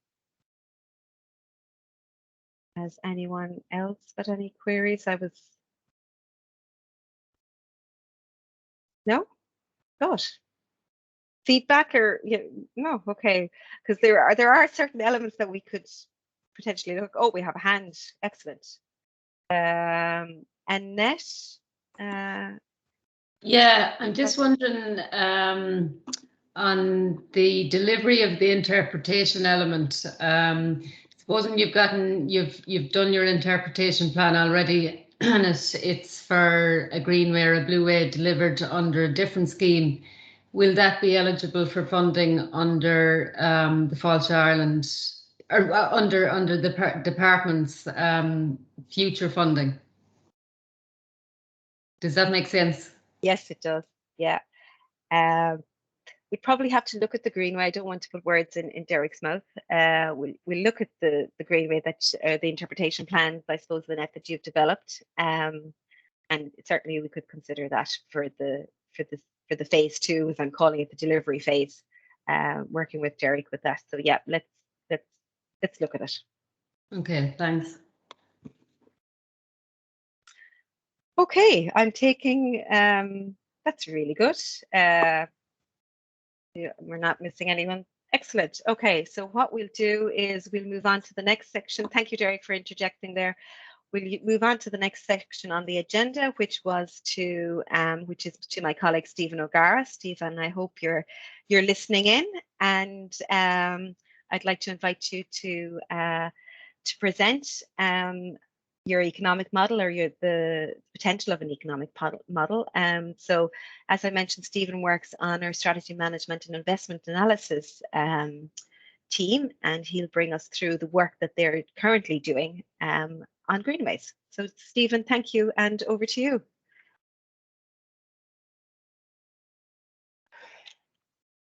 Oh, Stephen, can you?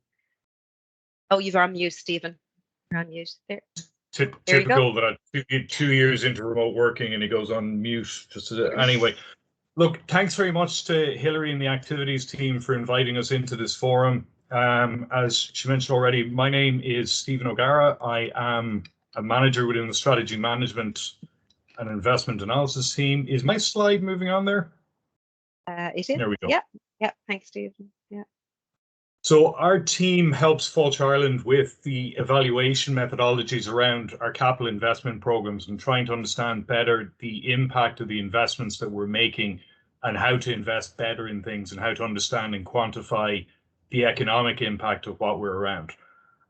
So that's a brief introduction and overview to what we do. And to date, we've been predominantly around attractions-based products. So we're looking at investing in attractions to drive visitor numbers to different parts of the country or fix kind of issues around the country. And we're just off the back of Platforms for Growth 1, which ultimately resulted in about 45 million euros worth of investment in projects, but we had to analyze and review close to €1 billion worth of proposals in that project. So a lot of what we do is around evaluating the investments and then trying to provide recommendations into the investment committee and the authority in Fáilte Ireland around what the appropriate investments to make are and how it'll impact on kind of tourism and the development of tourism at a national level.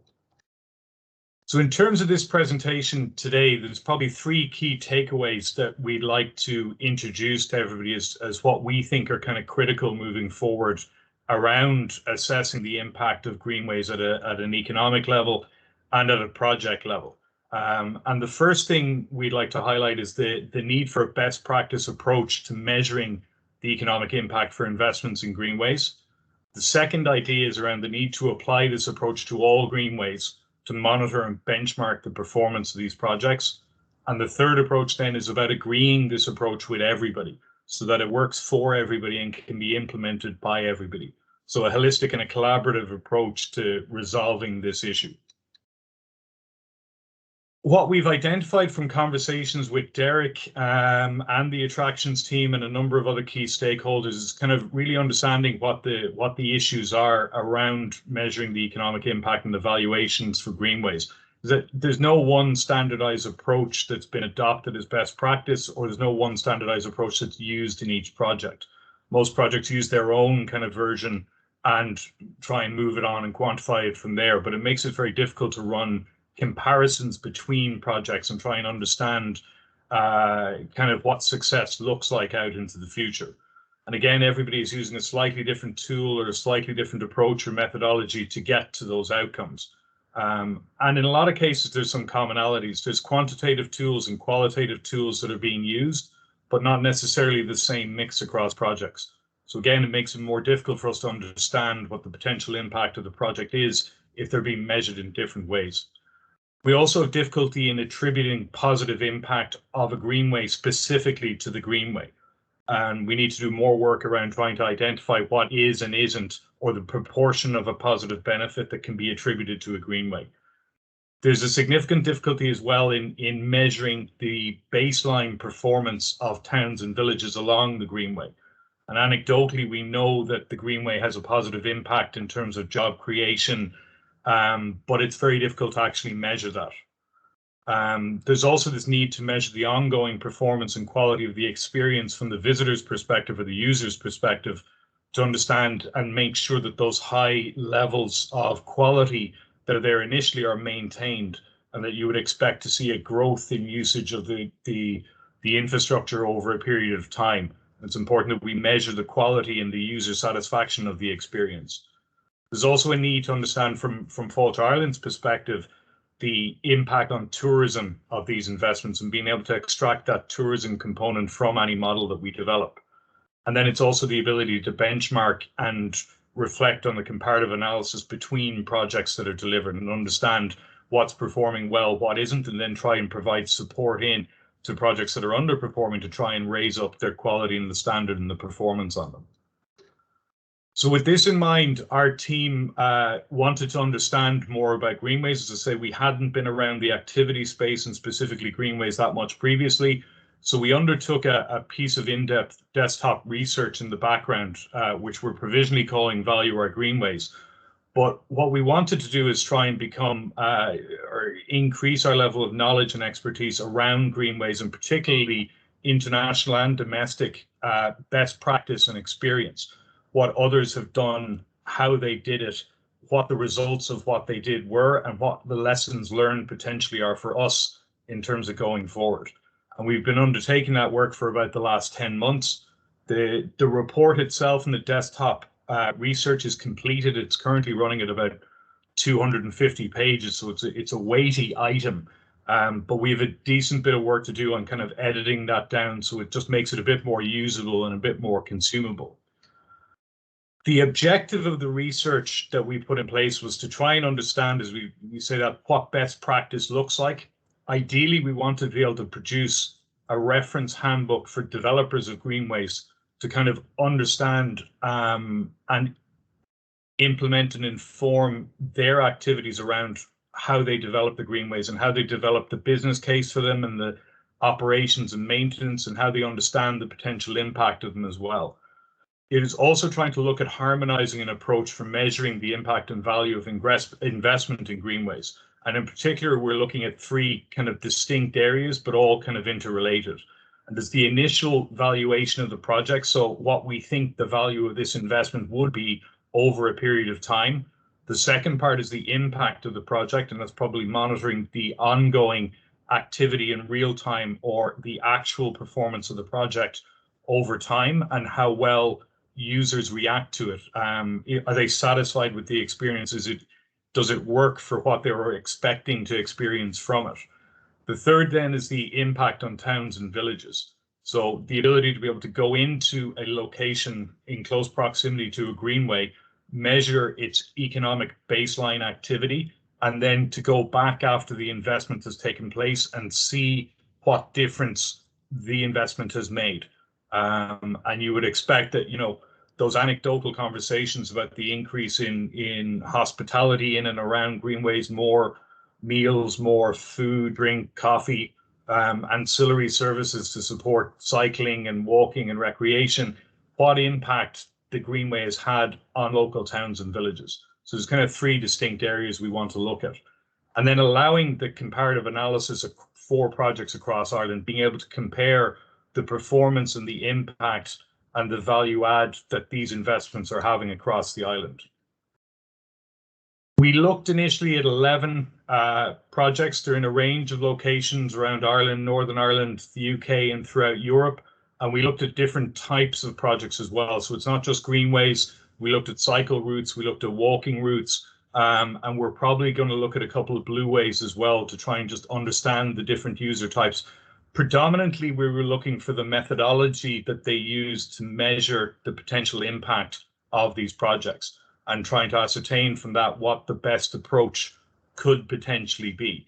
And as we say, the actual report has far more detailed analysis of each of these projects and what worked well, what didn't work well, and the lessons learned that we can potentially extract from it and disseminate into this group to try and understand how more effective, how we could implement and deliver and develop these projects more effectively. That'll all come down the future.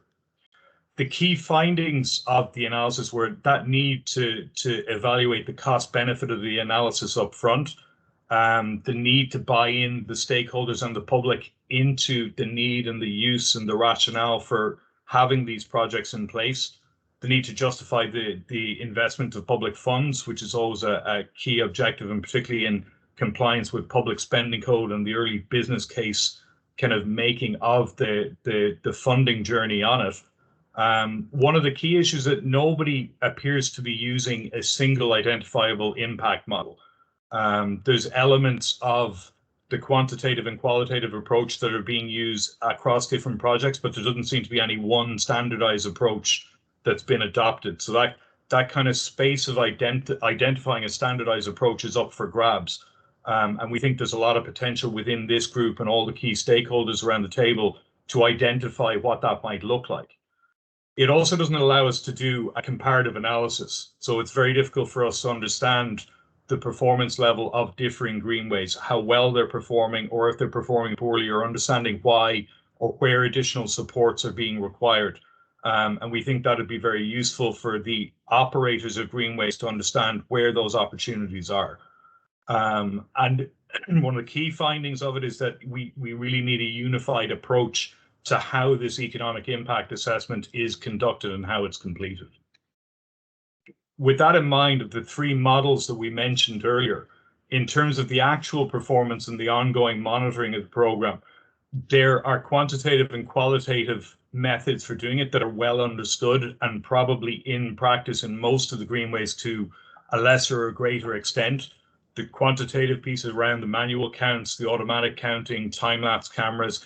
There's also emerging opportunities around interpreting network data from mobile phone usage or background app information, and there's also banking, POS, and credit card data.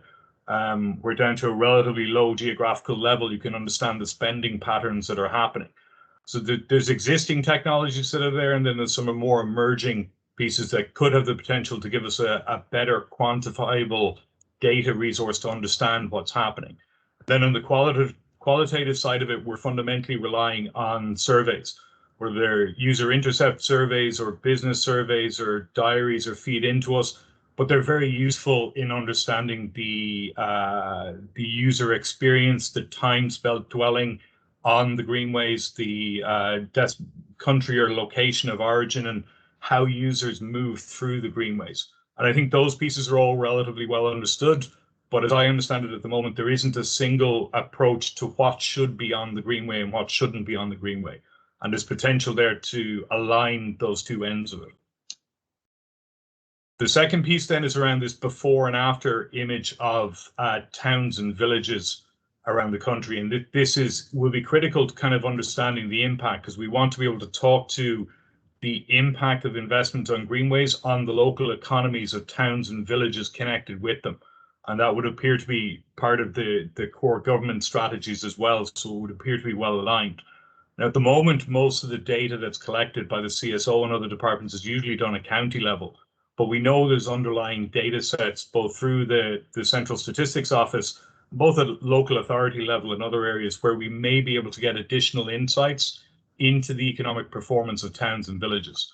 And we're thinking potentially information like the local authority commercial rates database, local enterprise office employment surveys, which have been undertaken annually for the last number of years, and then other information like DAFT property price indexes and other key indicators that might allow us to create a data set leading us to understand historically what the performance of towns and villages are, and then also running that same analysis again after an investment has taken place to help us try and identify what impact that investment has had on a town or village. The third element that we want to look at then is the project investment estimates. So what is the value, projecting what the value or potential value of this product would be over time, or what the Greenway would be over time. And that's partially done at the business case kind of making stage, the early stages of the project. But what we're thinking and what we've looked at in a few different areas is potentially using something along the Central Statistics Office publishes what are known as per diem rates for tourism. So we know based on the calculations that they've made that an overnight visitor in a tourism sense is worth 91 euros per day to the economy. And we have the same kind of calculations done out for domestic tourism, for local, for international, for business tourism. We think there's scope to create something similar for Greenway specifically, where we can stratify the type of user between whether they're recreational, domestic, local, international, day trippers, or people that are on a route, and assign an economic value or a per diem rate to each of them that takes account of all of the factors that would impact economic impact in itself. And then ultimately end up with a relatively straightforward equation that would be around the total visitor or the total users by type, multiplied by the per diem rate, multiplied by the useful life of the infrastructure, equaling a valuation for the project. It's an oversimplification of what we're proposing. There's much more detail underneath that, and we need to work very closely with all the key stakeholders to make sure this would make sense and how to actually make it work. But if there was a harmonized approach to measuring the value of the users on Greenways, it would make it easier for everybody to, one, apply that methodology, and two, then compare the costs of projects as we go through the life cycle for the development and the funding of them. ultimately, what we want to be able to tell is a story of success around these investments. We want to be able to say that over this investment in this greenway will be worth X number of million euros to the economy over the next period of time. We want to be able to show that the year-on-year performance is increasing and that there's an increase in the user satisfaction with the experience that they're going through. We want to be able to say that there's been an increase in economic activity in towns and villages surrounding the greenway from what they were before it was invested. And ultimately, very simplistic messages like, for every 100 users of the greenway, this results in the creation of X number of sustainable jobs in community. It's a type of messaging and success of stories of this type of investment that we want to try and get through with Greenways to try and support and remove the potential barriers that might be there around it. So again, we had 3 key takeaways from this piece of work that we wanted to introduce to the group that need to have a best practice approach for measuring the economic impact and investment for Greenways, which we're proposing to develop out of this report and by engaging with all the key stakeholders around this table. We also want to, second point was around the need to apply this approach consistently to all greenways so that we can monitor and benchmark the performance. And the third key approach then was about agreeing that this works for everybody and that everybody is bought into it and everybody is in a position to implement it. And I think that's going to take us a decent amount of work by all the core stakeholders around this to try and make sure that we get all the elements of this project right to support you to deliver these greenways and continue to be able to have a positive impact on your areas and your communities. And that's broadly it from me. So thank you very much for giving us the opportunity to talk into. Be happy to answer any questions you might have. Thank you, Stephen. Like it's a really insightful and a very important tool. You know, that a consistent and best practice approach will be absolutely key. And I think everyone would welcome, you know, to have concrete evidence to the actual potential impacts and values of greenways, excuse me, in an area, you know, economically, creation of jobs, etc. So what we'll do, I think there's a question already in from Michael Carty. Quantitative data, have you addressed GDPR issues with mobile data collection? My understanding is that if it's aggregated data and we're not collecting anything specifically about an individual, the kind of, you know, country of origin kind of thing and movement isn't necessarily an issue. But it is something with most of the data sets we're talking about, it probably is something that needs to be bottomed out in more detail.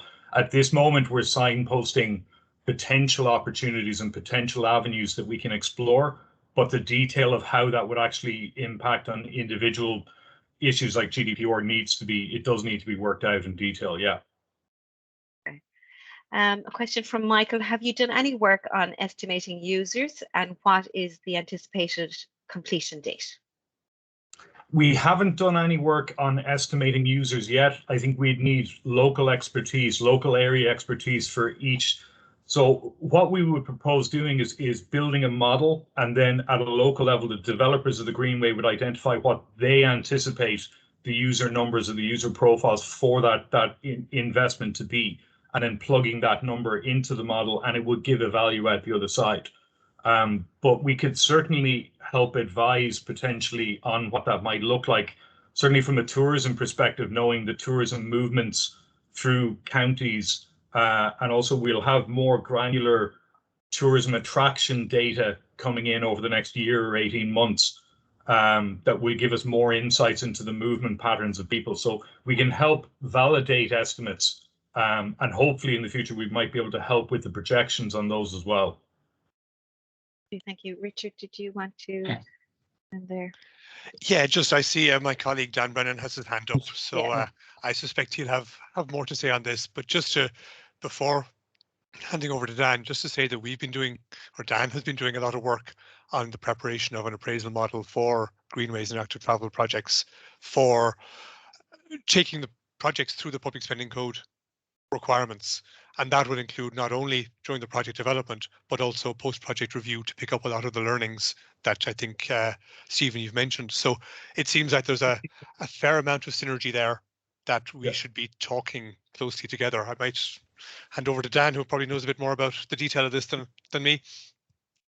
Thanks, Richard. And yeah, that's exactly what I was going to say, basically. So I look after our project appraisal guidelines in TII, and we have a tool we're hoping to publish by the end of the year to appraise active modes, all types of active modes projects. So whether TII are getting involved in national road schemes where we're looking to provide facilities along those or back into towns and all that, but also to do with our new remit around greenways.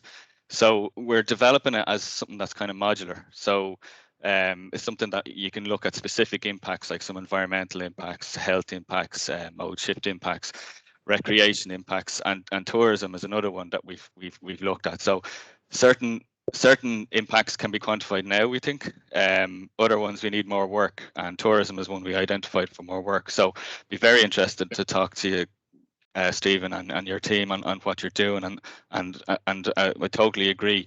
We want to integrate these kind of practices across different schemes and different organizations. So that's what we try and do in the project appraisal guidelines. If it's a TII approved scheme, we try and encourage a consistent approach. So it'd be great to have a consistent approach with the work you're doing in Fáilte Ireland too. Dan, we'll get in contact with you. Yeah. Will indeed. Definitely synergies there would be great. I see Ben Noonan, you have your hand up as well, Ben, do you? You a question? Yeah, just a quick one there. I suppose the first thing is just to say this is very welcome. We've completed the 40-kilometre Limerick Greenway, and it's open now since July.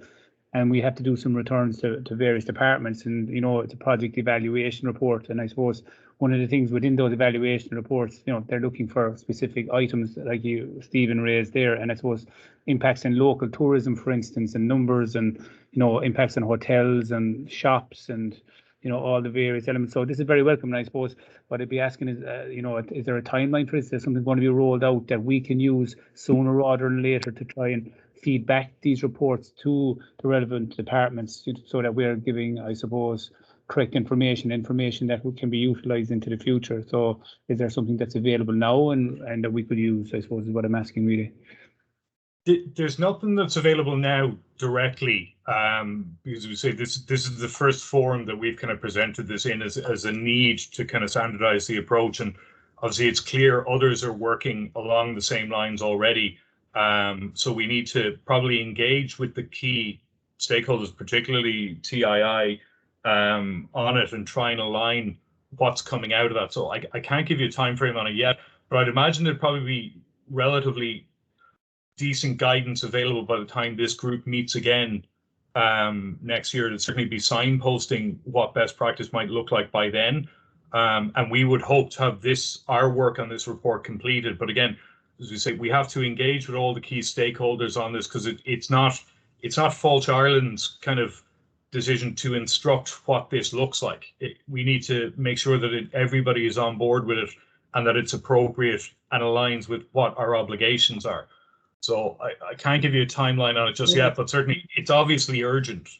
You know, you guys need guidance and support and certainty on what it looks like. It would be great to be able to align everything for the operations and the delivery of these projects. But I say we'll engage with the department and with TII and try and push this on a bit offline and hopefully have it moved on a bit by the time this group meets again next year. Yeah, no, I welcome that. And again, as I say, it's just important because we're only as good as what we can report on, you know, and we can, our Greenway is only as good as what we can report on. So, well, that's very welcome. Thanks very much. Orla, who also has a question, Stephen. Once the model is agreed, would you anticipate Fáilte Ireland measuring economic impacts, collecting data across different greenways, or would it still be up to local authorities to do this work? What we were thinking is of potentially piloting the model in a couple of locations once it's been agreed, and potentially providing some sort of funding to enable that pilot to take place and check and see if the systems that we're proposing actually work, and see what would be required in terms of investment or monitoring and management or upkeep, or how the data collection would actually work in practice. And then agreeing a best practice approach out of that pilot, and then kind of going, okay, well, this is what we're recommending for all greenways, and this is how they should be done, and this is the correct way of doing it. And there may be some sort of supports available to enable that to happen. I don't know yet, but that's the intent. But we don't know the mechanics of how this would that ongoing operating and management and performance review of projects. We don't know the mechanics of how that will work yet, which means I think it'll be up to this group to kind of decide what the most appropriate is and then try and find mechanisms for enabling that to happen, I think. Okay, so we'll do some more thinking, perhaps some work on that element of it. Has anyone else got any questions they'd like to ask Stephen at this point?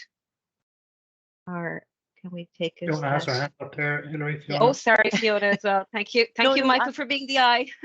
Just going to jump in and say, look, I think there's huge synergies there between the work that Dan and Richard are doing in TII and what Stephen and his colleagues are embarking on. And maybe the first step would be to sit down and see who has what in the bag already and where are the gaps. And then maybe sharing, as we would say, a straw man with all the developers to make sure that what's being asked for is achievable and deliverable. And maybe there are certain things that are must-haves, but I think it's great to see that there's alignment and synergies, and now we just make efficiencies in terms of how we go about it. Okay, I don't see hands up or questions from anyone else. So thank you very much, Stephen. That was really insightful, and thank you again for your time and the presentation. I suppose that is closing the presentation element of the workshop. We did have a few minutes, or we did allow a few minutes for anyone who had any further questions that they wanted to ask, or if there was anything that they wanted to raise before we wrap up. We can certainly invite people to pose those questions now if they have any.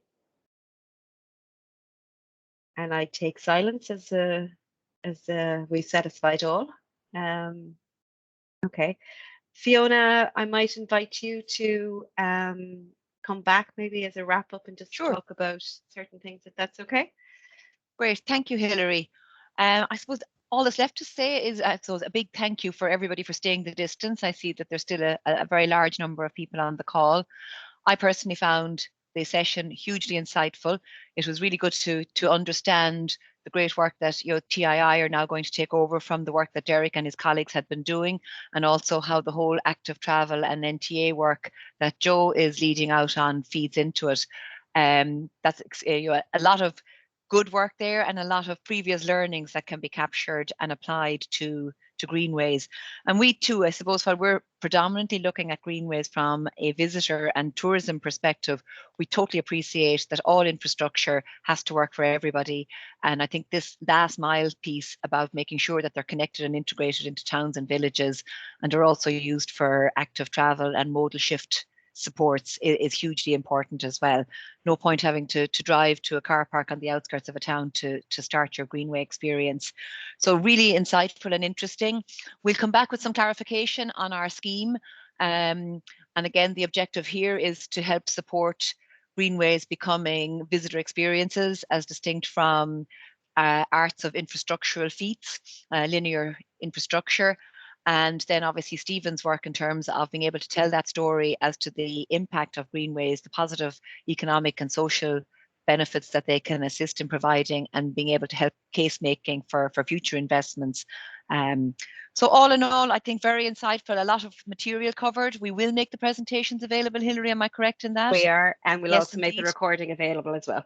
For those people, if you want to share it with other colleagues or whomever, people who weren't unable to attend the session. And we will look to getting a date probably early in Q2 for an in-person networking session with a couple of breakout workshops around specific areas. And maybe we'll invite feedback from stakeholders as well to get to input to that agenda as to what will be important and beneficial for you, knowing that time is of the essence. But literally to say thanks to everybody. We're delighted to see the progress that's being made. We are looking forward to having a portfolio of Greenways now that we can present not just to domestic visitors, but also to put into the international shop window, some coming on stream next year, the Limerick Greenway that came on stream already this year, and then more coming on in 23 and 24. So by the end of 2024 or even 25, Ireland will have a good high quality portfolio of Greenway infrastructure that can be the main motivating reason for visitors to actually come to Ireland for a cycling holiday, and that would be able to provide them with linkages to the towns and villages around the country as well. So thank you everybody for your participation and your ongoing support of our work. Thank you, Fiona. And just to say, yes, thank you to all of our speakers for their time and their presentations that they delivered, and of course to our audience members as well for getting involved and posing those questions. Derek, would you like to say anything? Are you happy with? Will I put you on the spot as well? Thanks for that. Thanks for the hospital pass there, Hilary. Yeah, no, just thanks everybody. Some great questions coming in. I think we got to answer most of them during the process. But if anybody has any further questions, just send them on to us, and we'll get Richard to answer them now, as TII are doing a lot of that. But look, I think it's a really exciting time in this, and we're kind of trying to learn from what's gone on in the past and how we can make sure that all the greenways that we're constructing at the minute, we can get the correct data from them and make sure that all that feeds into how we go about delivering greenways over the next 5-10 years while we have loads of money. Great. Thank you very much, Derek. And again, thank you, everyone. And we've wrapped up a few minutes early, which is always a positive at lunchtime. So, and as Derek says, if there's any follow-on questions or clarifications that you'd like, please do get in touch. We're happy to help where we can. So that's it, everyone. Thank you very much and take care. All the best. Bye-bye.